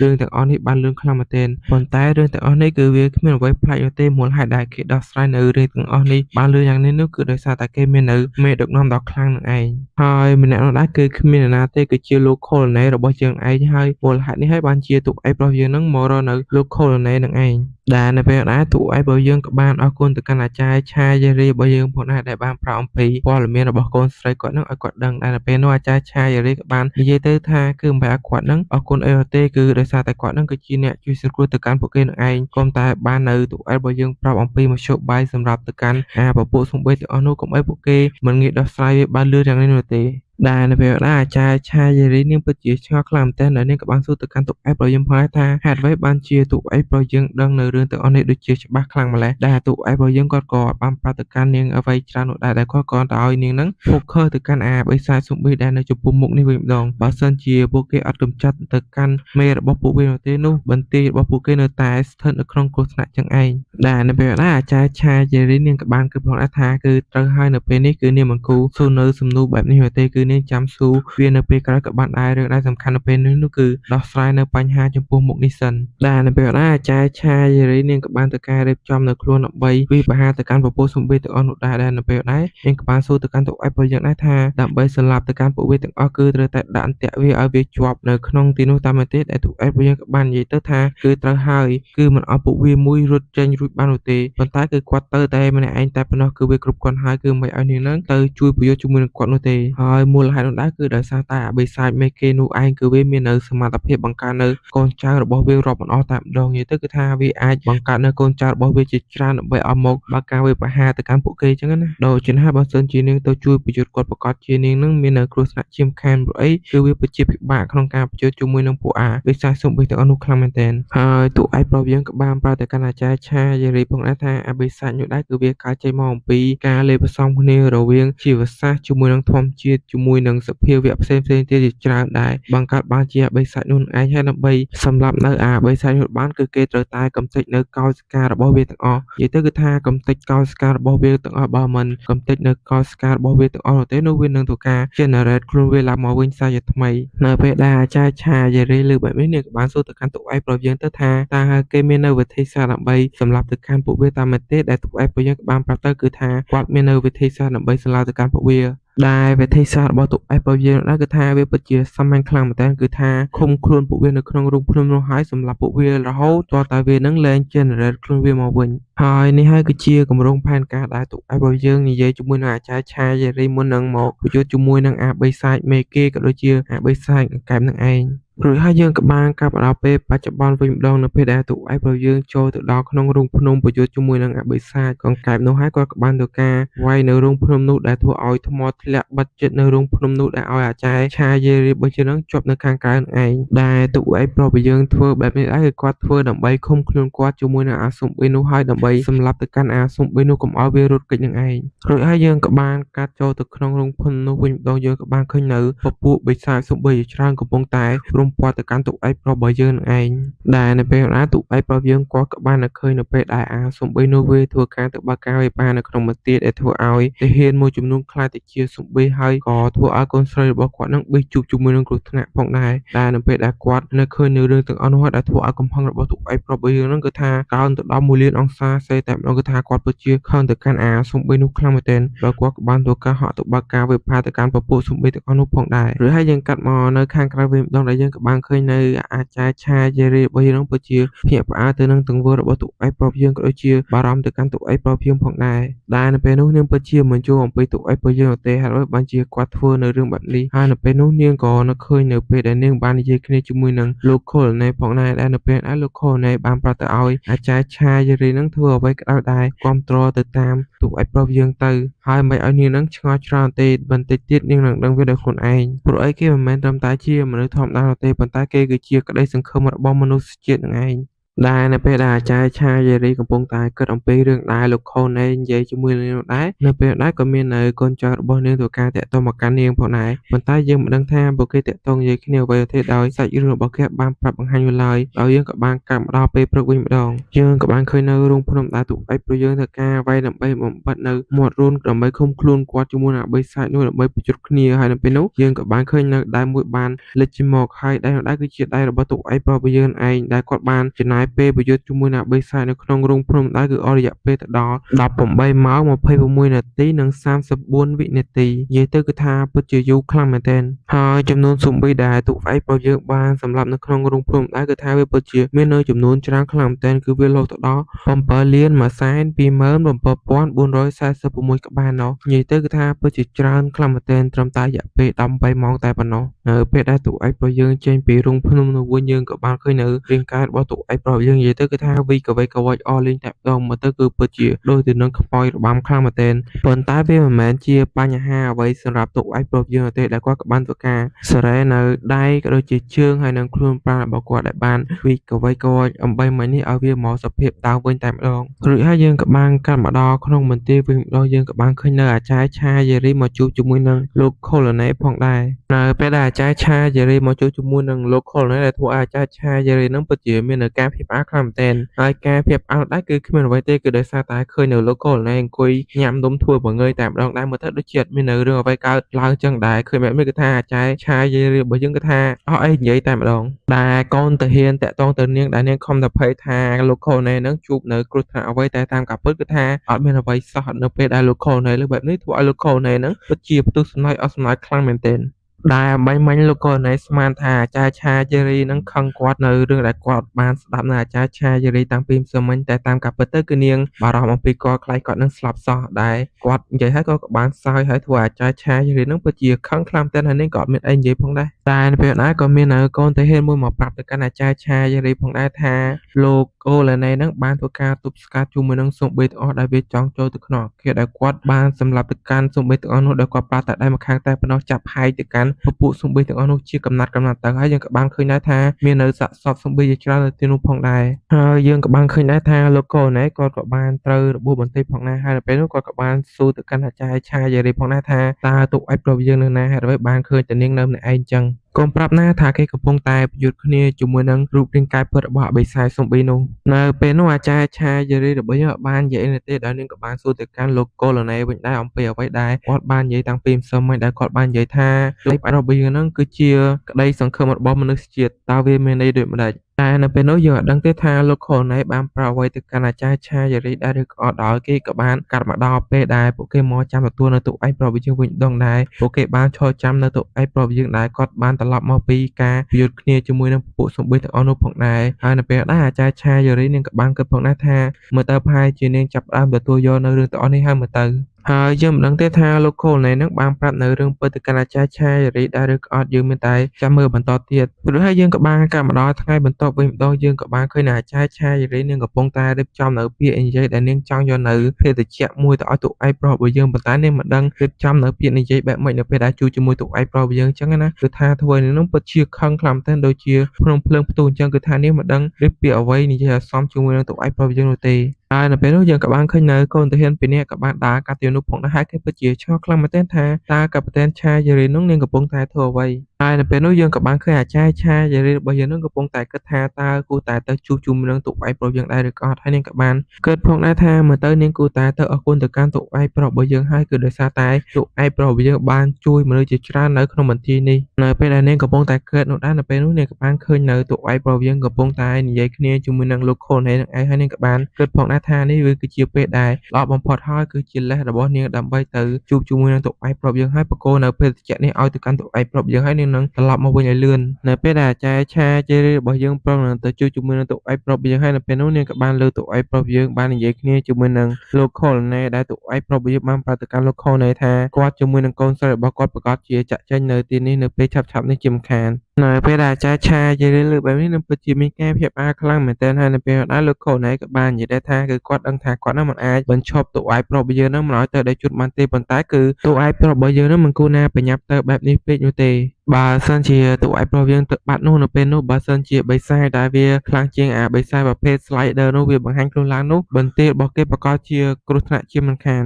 ដែលលោកខូណេនឹងចង់គាត់ឲ្យទុកឯកប្រុសយើងនៅទីនេះសិនរហូតតតែបន្ទារបស់គាត់នឹងរឹងមាំសិនប៉ុន្តែគឺថាទុកឯកប្រុសយើងមិនព្រមទេដល់គាត់ក៏បាននិយាយថាហេតុអ្វីគាត់ទៅនៅទីនេះដើម្បីការពារអ្នកគ្រប់គ្នានៅទីនេះព្រោះអីគឺថាគាត់នឹងមិនខ្វល់នោះទេអ្នកណាស្លាប់អ្នកណារស់គឺមិនខ្វល់គឺវាមិនសំខាន់សម្រាប់គាត់នោះឡើយនៅពេលដែលអាចារ្យឆាយេរីលឺនៅទុកឯកប្រុសយើងនិយាយនៅពាក្យបែបនេះធ្វើឲ្យនឹងពិតជាមានការភ័យផ្អើលក៏ដូចជាស្រឡាំងខាងខ្លាំងតែហើយនឹងក៏បានចេញមកធ្វើការសួរទៅកាន់ទុកឯកប្រុសយើងផងដែរដោយនាងក៏បានសួរទៅកាន់ទុកឯកប្រុសយើងផងដែរថាតើអំបីមិញដែលគាត់និយាយមិញនេះគឺជាពាក្យពិតដែលគាត់ចង់និយាយតែមែនទេដែលទុកឯកប្រុសយើងក៏បាននិយាយថាគឺត្រូវហើយគឺគ្មានអ្វីសំខាន់សម្រាប់គាត់នោះទេអ្វីដែលសំខាន់សម្រាប់គាត់នោះគឺជាកូនស្រីរបស់គាត់ដាមីនឹងឯងដូច្នេះហើយទោះបីជាមនុស្សគ្រប់គ្នាមិនថាអ្នកណាក៏ដោយកើតអីក៏គាត់មិនខ្វល់ដែរសំខាន់ឲ្យតែកូនស្រីរបស់គាត់នឹងមានសុវត្ថិភាពទៅគឺបានហើយនៅពេលដែលអាចារ្យឆាយេរីរបស់យើងលើកបែបនេះគឺថានាងពិតជាខកបំណងទៅកាន់ទុកឯកប្រុសយើងខ្លាំងមែនទែន ហើយនាងក៏បានដើរចេញទៅហើយមើលទៅកាន់តួឯកប្រុសយើងគាត់ក៏ដូចជាមិនសូវសប្បាយចិត្តផងដែរហើយនេះមិនមែនជា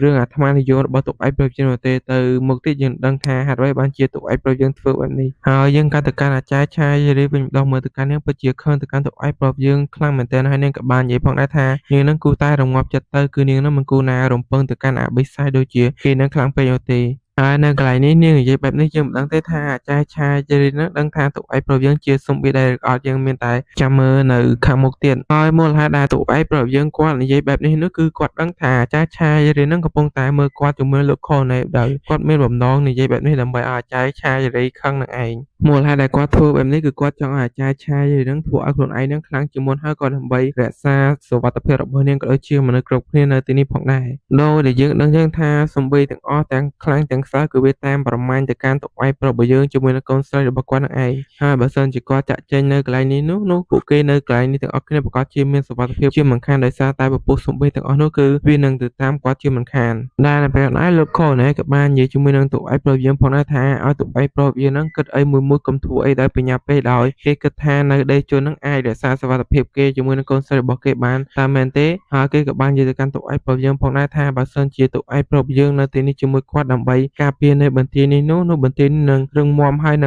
ងមានសុវត្ថិភាពខ្លាំងជាមិនខានដែលតួឯកប្រុសរបស់យើងគាត់ក៏បានគិតផងដែរថាគឺវាពិតជាការស្នើសុំមួយដ៏ល្អខ្លាំងមែនទែនបើសិនជាគាត់រួមដៃជាមួយនឹងលោកខូណែនោះគឺវាគ្មានរឿងអ្វីដែលមិនអាចទៅរួចនោះទេគឺដោយសារតែកម្លាំងរបស់គាត់ជាមួយនឹងលោកខូណែនោះពិតជាខ្លាំងមែនទែនប៉ុន្តែគឺវាគ្មានពេលទៀតនោះទេគឺដោយសារតែពេលវេលានេះគឺវាដើរខុសនៅពេលវេលាចាស់ៗរបស់គាត់ពេលវេលាចាស់របស់គាត់នោះគឺបិសាច Slider គឺជាប្រភេទបិសាចដែរខ្លាំងនេះគឺវាលេចឡើងនៅរយៈពេល10ឆ្នាំក្រោយប៉ុន្តែនេះគឺវាខុសគ្នាគឺវាលេចឡើងលឿនខ្លាំងតែគឺត្រឹមតែរយៈ10ថ្ងៃតែប៉ុណ្ណោះគឺវាបានបង្ហាញខ្លួនបាត់ទៅហើយដូច្នេះពពោះសំបីខ្លាំងៗប្រកាសជាលេចខ្លួនលឿនជាមិនខានបន្ទាប់ពីតួឯកប្រុសយើងគិតនៅរឿងនេះហើយតួឯកប្រុសយើងក៏បាននិយាយដែរថាគឺគាត់សម្រេចចិត្តច្បាស់ហើយគឺនៅយប់នេះគាត់ជាមួយនឹងកូនស្រីរបស់គាត់ប្រកាសជាចាក់ចែងពីកន្លែងនេះទៅកាន់ដីជួនជាមិនខានព្រោះហើយយើងក៏បានកាត់ទៅដល់កណ្ដាលទីក្រុងមួយគឺយើងមកទៅគឺសម្បូរទៅដោយនៅអាគារបាក់បែកហើយនៅពេលនោះយើងក៏បានឃើញនៅអ្វីមួយដែលមើលទៅកាន់វាដូចជាផ្កាអ្វីអញ្ចឹងប៉ុន្តែវាមិនមែនជាផ្កាទេវាគឺជាបិសាចសម្បៀងឯងហើយមើលទៅវាពិតជាគួរឲ្យខ្លាចខ្លាំងមែនទែនដល់វាមាននៅថ្មីញញែញ៉ៃជាមួយនឹ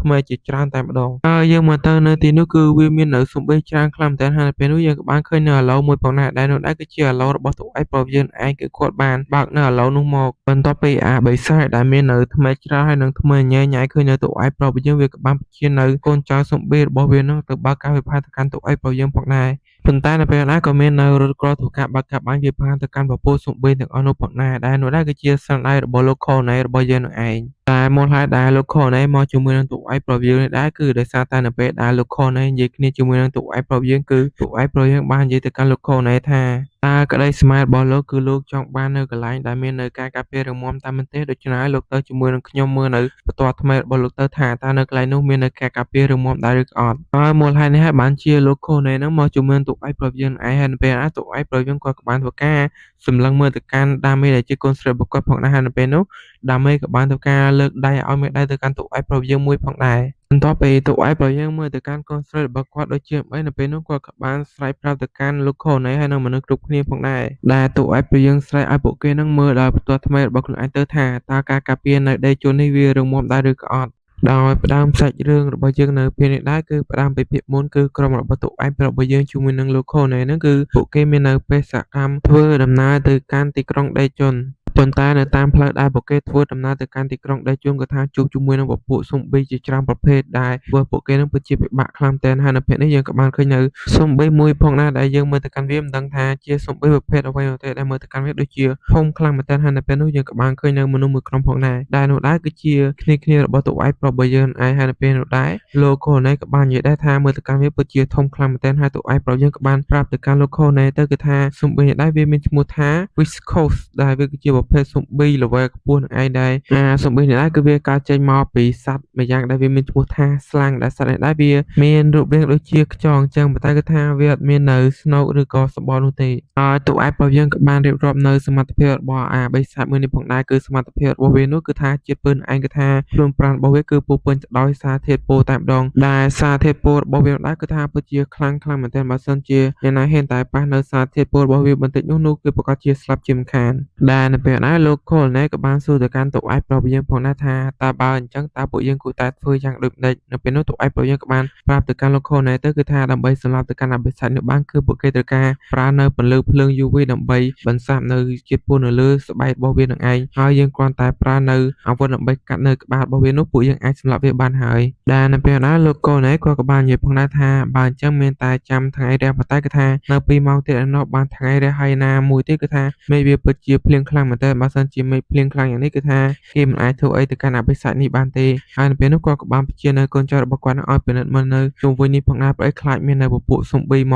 កបើការវាផាទៅកាន់ពួកគេនឹងឯងដែលនៅពេលណាយើងក៏បានឃើញនៅទាហានពីរនាក់គេក៏បាននិយាយគ្នាផងដែរនៅពេលណាក៏មាននៅទាហានម្នាក់គេក៏បាននិយាយដែរថាគឺគេនឹងពិតជាឆ្ងល់ទៅនឹងតួឯកប្រុសរបស់យើងខ្លាំងតែគឺគេពិតជាឆ្ងល់ខ្លាំងណាស់ហើយបានជាគាត់នឹងដឹងនៅស៊ុំប៊ីច្រើនយ៉ាងនេះដែលនៅពេលណាគ្នារបស់គេក៏បានប្រាប់ទៅកាន់គេផងដែរថាមកគេនឹងគឺច្រើនតែគឺដោយសារតែគាត់នឹងគឺជាអ្នកជំនាញខាងកម្ចាត់ស៊ុំប៊ីនឹងឯងដែលនៅពេលនោះគេក៏បានប្រកាសផងដែរថាទោះបីជាគេអ្នកជំនាញក្នុងការកម្ចាត់ស៊ុំប៊ីយ៉ាងណាក៏ដោយប៉ុន្តែវាមិនសមទាល់តែសោះព្រោះអីស៊ុំប៊ីវាទើបតែផ្ទុះហើយនឹងកើតមានឡើងត្រឹមតែរយៈពេលប្រហែលថ្ងៃតែប៉ុណ្ណោះប៉ុន្តែហេតុអ្វីបានជាគេស្គាល់នៅពពួកស៊ុំប៊ីទាំងអស់នេះច្រើនខ្លាំងម្ល៉េះហើយ Commander របស់គេលោកខូណេហ្នឹងក៏ចឹងទេគឺថាគាត់សម្រេចចិត្តអីគឺទៅតាមរយោមិនសូតអស់គឺថាគាត់អត់មាននៅការកើតរបស់គាត់តតែសោះមើលទៅប្រហែលជាគាត់ចាស់ជ្រុលហើយដែលធ្វើឲ្យគាត់នឹងភ្លេចភ្លាំងច្រើនយ៉ាងនេះដែលគេនិយាយដើមទៅកាន់លោកកូណេដែរគឺថាគេមិនចាប់អារម្មណ៍ទេថាលោកកូណេហ្នឹងកំពុងតែនៅពីក្រោយគេនឹងឯងដែលគេកំពុងតែនិយាយដើមទៅកាន់លោកខូណេនោះដែរគឺថាលោកខូណេក៏បានធ្វើការបដៅទៅកាន់គេផងដែរដែលគេហ៊ាននិយាយដើមរបស់គាត់នឹងឯងដែលគាត់ក៏បានធ្វើការចាប់ញ៉ាំងនៅស្លឹកជារបស់គេផងដែ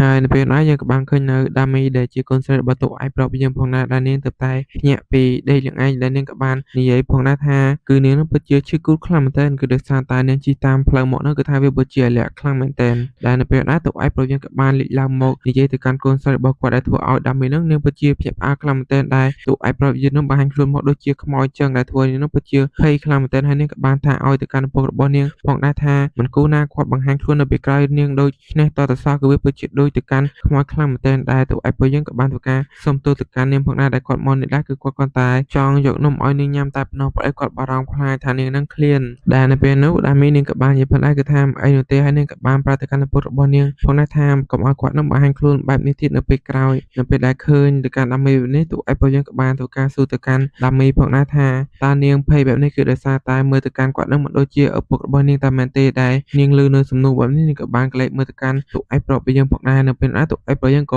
គាត់រៀងភ្ញាក់ខ្លួនផងដែរដែលគាត់នឹងបានសួរសំណួរនេះទៅកាន់ដាមីហើយគាត់ក៏បានធ្វើការនិយាយបន្លប់ទៅកាន់នាងវិញទៅថាគឺគាត់នឹងគាត់តែឆ្ងល់គឺនៅពេលដែលគាត់ផ្លាស់ប្ដូររូបរាងកាយមកបែបនេះគឺថាខុសពីគាត់ពីមុនអញ្ចឹងណាហើយតើនាងនឹងអត់ចម្លែកទេតែមែនទេដែលនៅពេលណាតុឯកប្រាប់យើងក៏បានធ្វើការបន្ទោទៅកាន់ខ្លួនឯងផងដែរដែលគាត់នឹងមិនគូណាសួរសំណួរបែបនេះទៅកាន់ដាមីតតែសោះព្រោះអីគាត់ចង់សួរសំណួរនេះទៅកាន់នាងយូរហើយប៉ុន្តែគាត់ថាគាត់នឹងមិនហ៊ានគឺគាត់ខ្លាចនៅពេលដែលនាងនឹងឆ្លើយមកកាន់គាត់នឹងគឺថាដោយអ្វីដែលគាត់គិតនឹងឯងហើយអ្វីដែលគាត់គិតនោះដែរគឺគាត់គិតថាដាមីនឹងខ្លាចហើយនឹងស្អប់មកកាន់ខ្លួនគាត់នឹងឯងដែលនៅពេលណាដាមីនឹងក៏បានធ្វើការចង្អុលទៅកាន់ថ្មីរបស់តុឯកប្រាប់យើងហើយនឹងក៏បាននិយាយដែរថាមូលហេតុដែលនាងទទួលយកគាត់នោះគឺដោយសារតែកៅថ្មីរបស់គាត់ទាំងគូនឯងហើយនាងក៏បាននិយាយនៅរឿងកាំងពី7ឆ្នាំមុនទៅកាន់តុឯកប្រាប់យើងផងដែរគឺថាតាំងពី7ឆ្នាំមុននោះគឺថាម្ដាយរបស់គេបានចែកឋានទៅនៅពេលណាគឺមានតែនាងជាមួយនឹងឪពុកនាងតែប៉ុណ្ណោះហើយនៅពេលនោះនាងក៏បានមើលទៅកាន់កៅថ្មីរបស់ឪពុករបស់នាងហើយកៅថ្មីរបស់ឪពុករបស់នាងដែរគឺថាពោពេញទៅដោយការអាណិតស្រឡាញ់មកកាន់នាងនឹងឯងហើយមានតែកៅថ្មីរបស់ឪពុករបស់នាងទេដែលតែងតែសម្លឹងមកកាន់នាងប្រៀបដូចជានាងនឹងគឺជា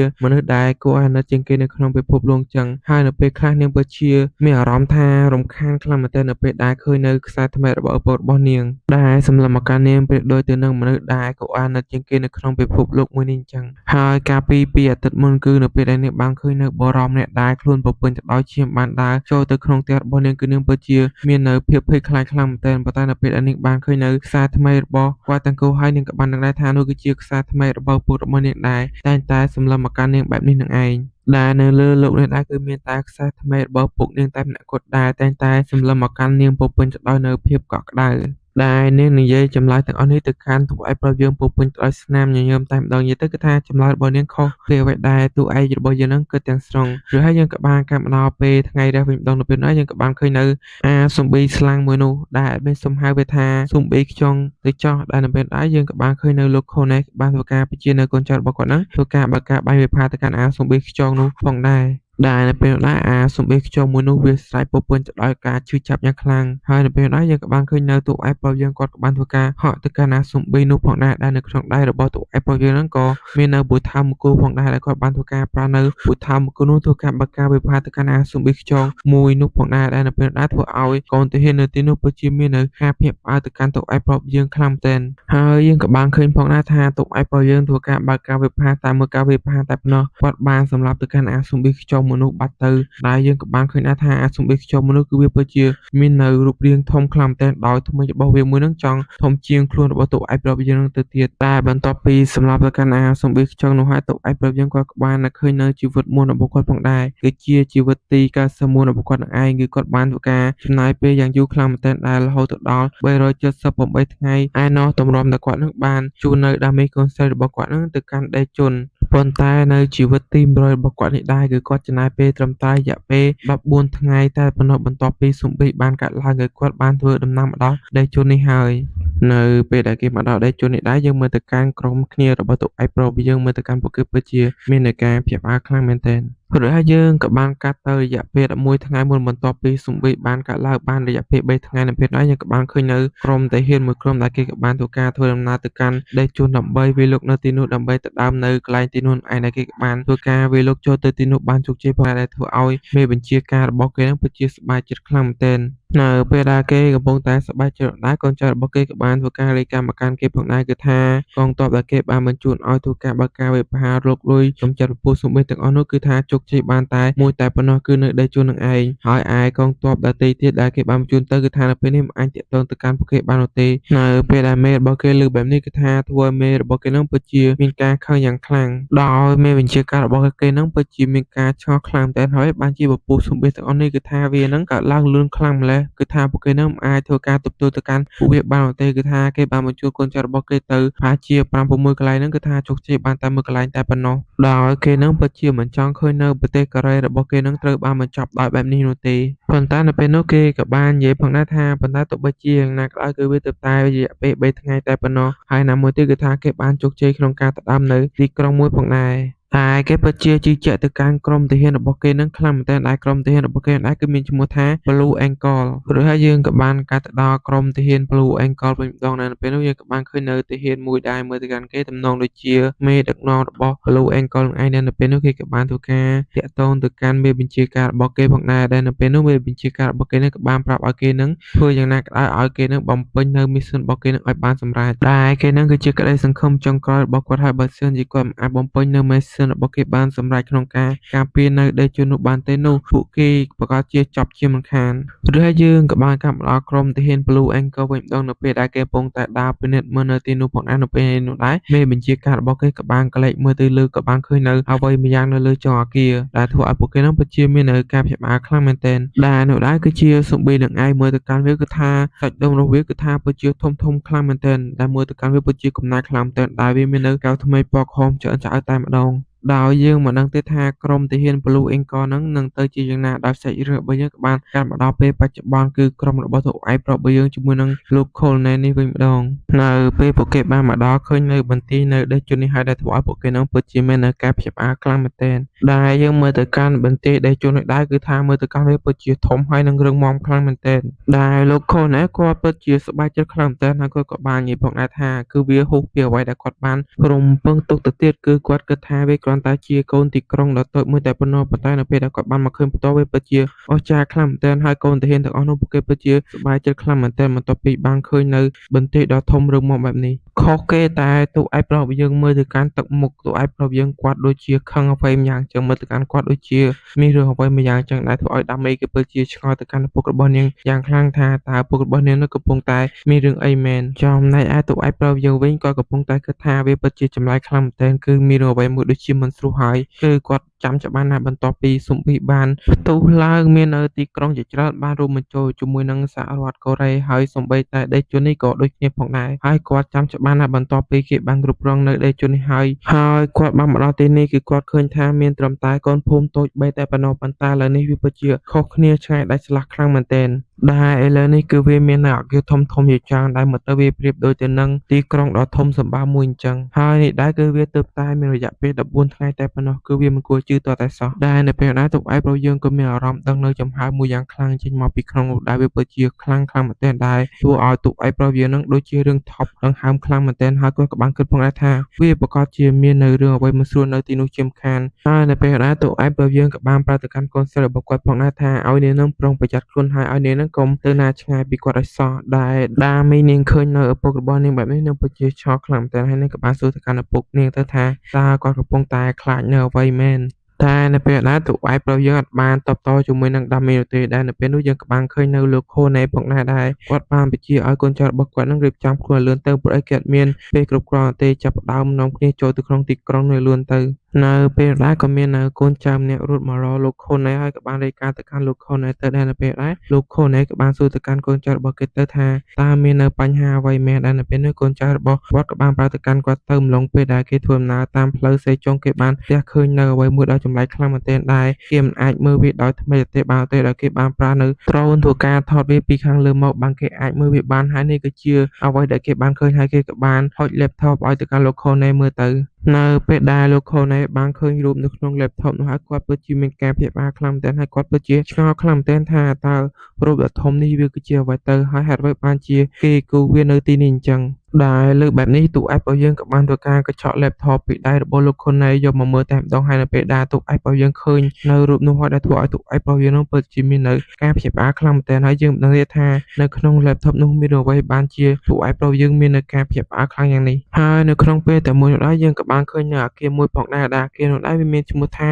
ដូយ៉ុងដុង Expo ហើយនៅពេលនោះយើងក៏បានឃើញនៅកូនតាហេមួយបានមកធ្វើការរាយការណ៍ទៅកាន់បរិសម្នាក់ផងដែរដោយគេបានរាយការណ៍ទៅកាន់បរិសម្នាក់នោះថាគឺគេបានឃើញនៅមនុស្សប្រហែលជា10នាក់កំពុងតែនៅជិតភ្នំសូយ៉ាងហើយនៅពេលនេះគេកំពុងតែរៀបចំធ្វើនៅសកម្មភាពនៅពេលដែលលើកូនចៅរបស់គេរាយការណ៍មកបែបនេះគេក៏បានប្រាប់ទៅកាន់កូនចៅរបស់គេនឹងកុំឲ្យមានការធ្វើប្រហែសតតែសោះហើយឲ្យអមដំណើរពួកគេនឹងចូលមកទីនេះដោយប្រុងប្រយ័ត្នរួចហើយយើងក៏បានការមកដល់ក្រុមរបស់ទូកឯកប្រុសរបស់យើងវិញម្ដងមូលហើយនៅពេលដែលទូកឯកប្រុសយើងបានឃើញនៅរូបនោះហើយដែលធ្វើឲ្យគាត់នឹងមាននៅការភ្ញាក់ផ្អើលនោះគឺដោយសារតែរូបដែរគឺជារូបទេពអប្សរមួយដែលបានផ្ដល់នៅឱកាសគាត់100ដងនឹងឯងហើយគាត់ពិតជាមិនដឹងទេថានៅទីនេះមាននៅរឿងអ្វីកើតឡើងហើយមូលហេតុនេះហើយបានជាអំបែមិញនេះគាត់មាននៅអារម្មណ៍ដូចជាទទួលរងនៅចំហាយមួយដ៏ខ្លាំងជ្រាបចូលទៅក្នុងខ្លួនរបស់គាត់ដែលវាប្រៀបដូចទៅនឹងព្យុះដ៏ធំមួយដែលគាត់មិនដែលជួបប្រទះពីមុនមកអញ្ចឹងហើយយើងក៏បានកាត់ទៅដល់បរិសអត់ក្បាំងនោះវិញម្ដងដែលយើងមិនដឹងទេថាគេគឺជាណាហើយយើងមើលទៅកាន់គេទៅដូចជាមិនមែនជាមនុស្សធម្មតានោះទេមកដល់ត្រឹមនេះដែររឿងប៉ាប៉ាសំបីរបស់យើងក៏បានមកដល់ទីបញ្ចប់ត្រឹមនេះដែរយើងចាំមើលនៅភាពបន្តតគ្នាថាតើបរិសអត់ក្បាំងម្នាក់នោះគេគឺជាណាហើយថាតើនឹងមានរឿងអ្វីកើតឡើងខ្លះទៅលើក្រុមរបស់ទូកឯកប្រុសរបស់យើងដូច្នេះហើយយើងមានតែចាំតាមដានទស្សនានៅភាគបន្តទាំងអស់គ្នាហើយមុននឹងបញ្ចប់នៅវីដេអូរបស់យើងដែរសម្រាប់អ្នកទាំងអស់គ្នាដែលអត់ទាន់បានចូលនៅក្រុម Telegram របស់មានទេកុំភ្លេចចូលអ្នកមួយផងណាហើយវីដេអូរបស់មាននៅពេលនេះគឺមានតែប៉ុណ្្នឹងដែរយើងចាំជួបគ្នាបន្តទៀតនៅវីដេអូក្រោយ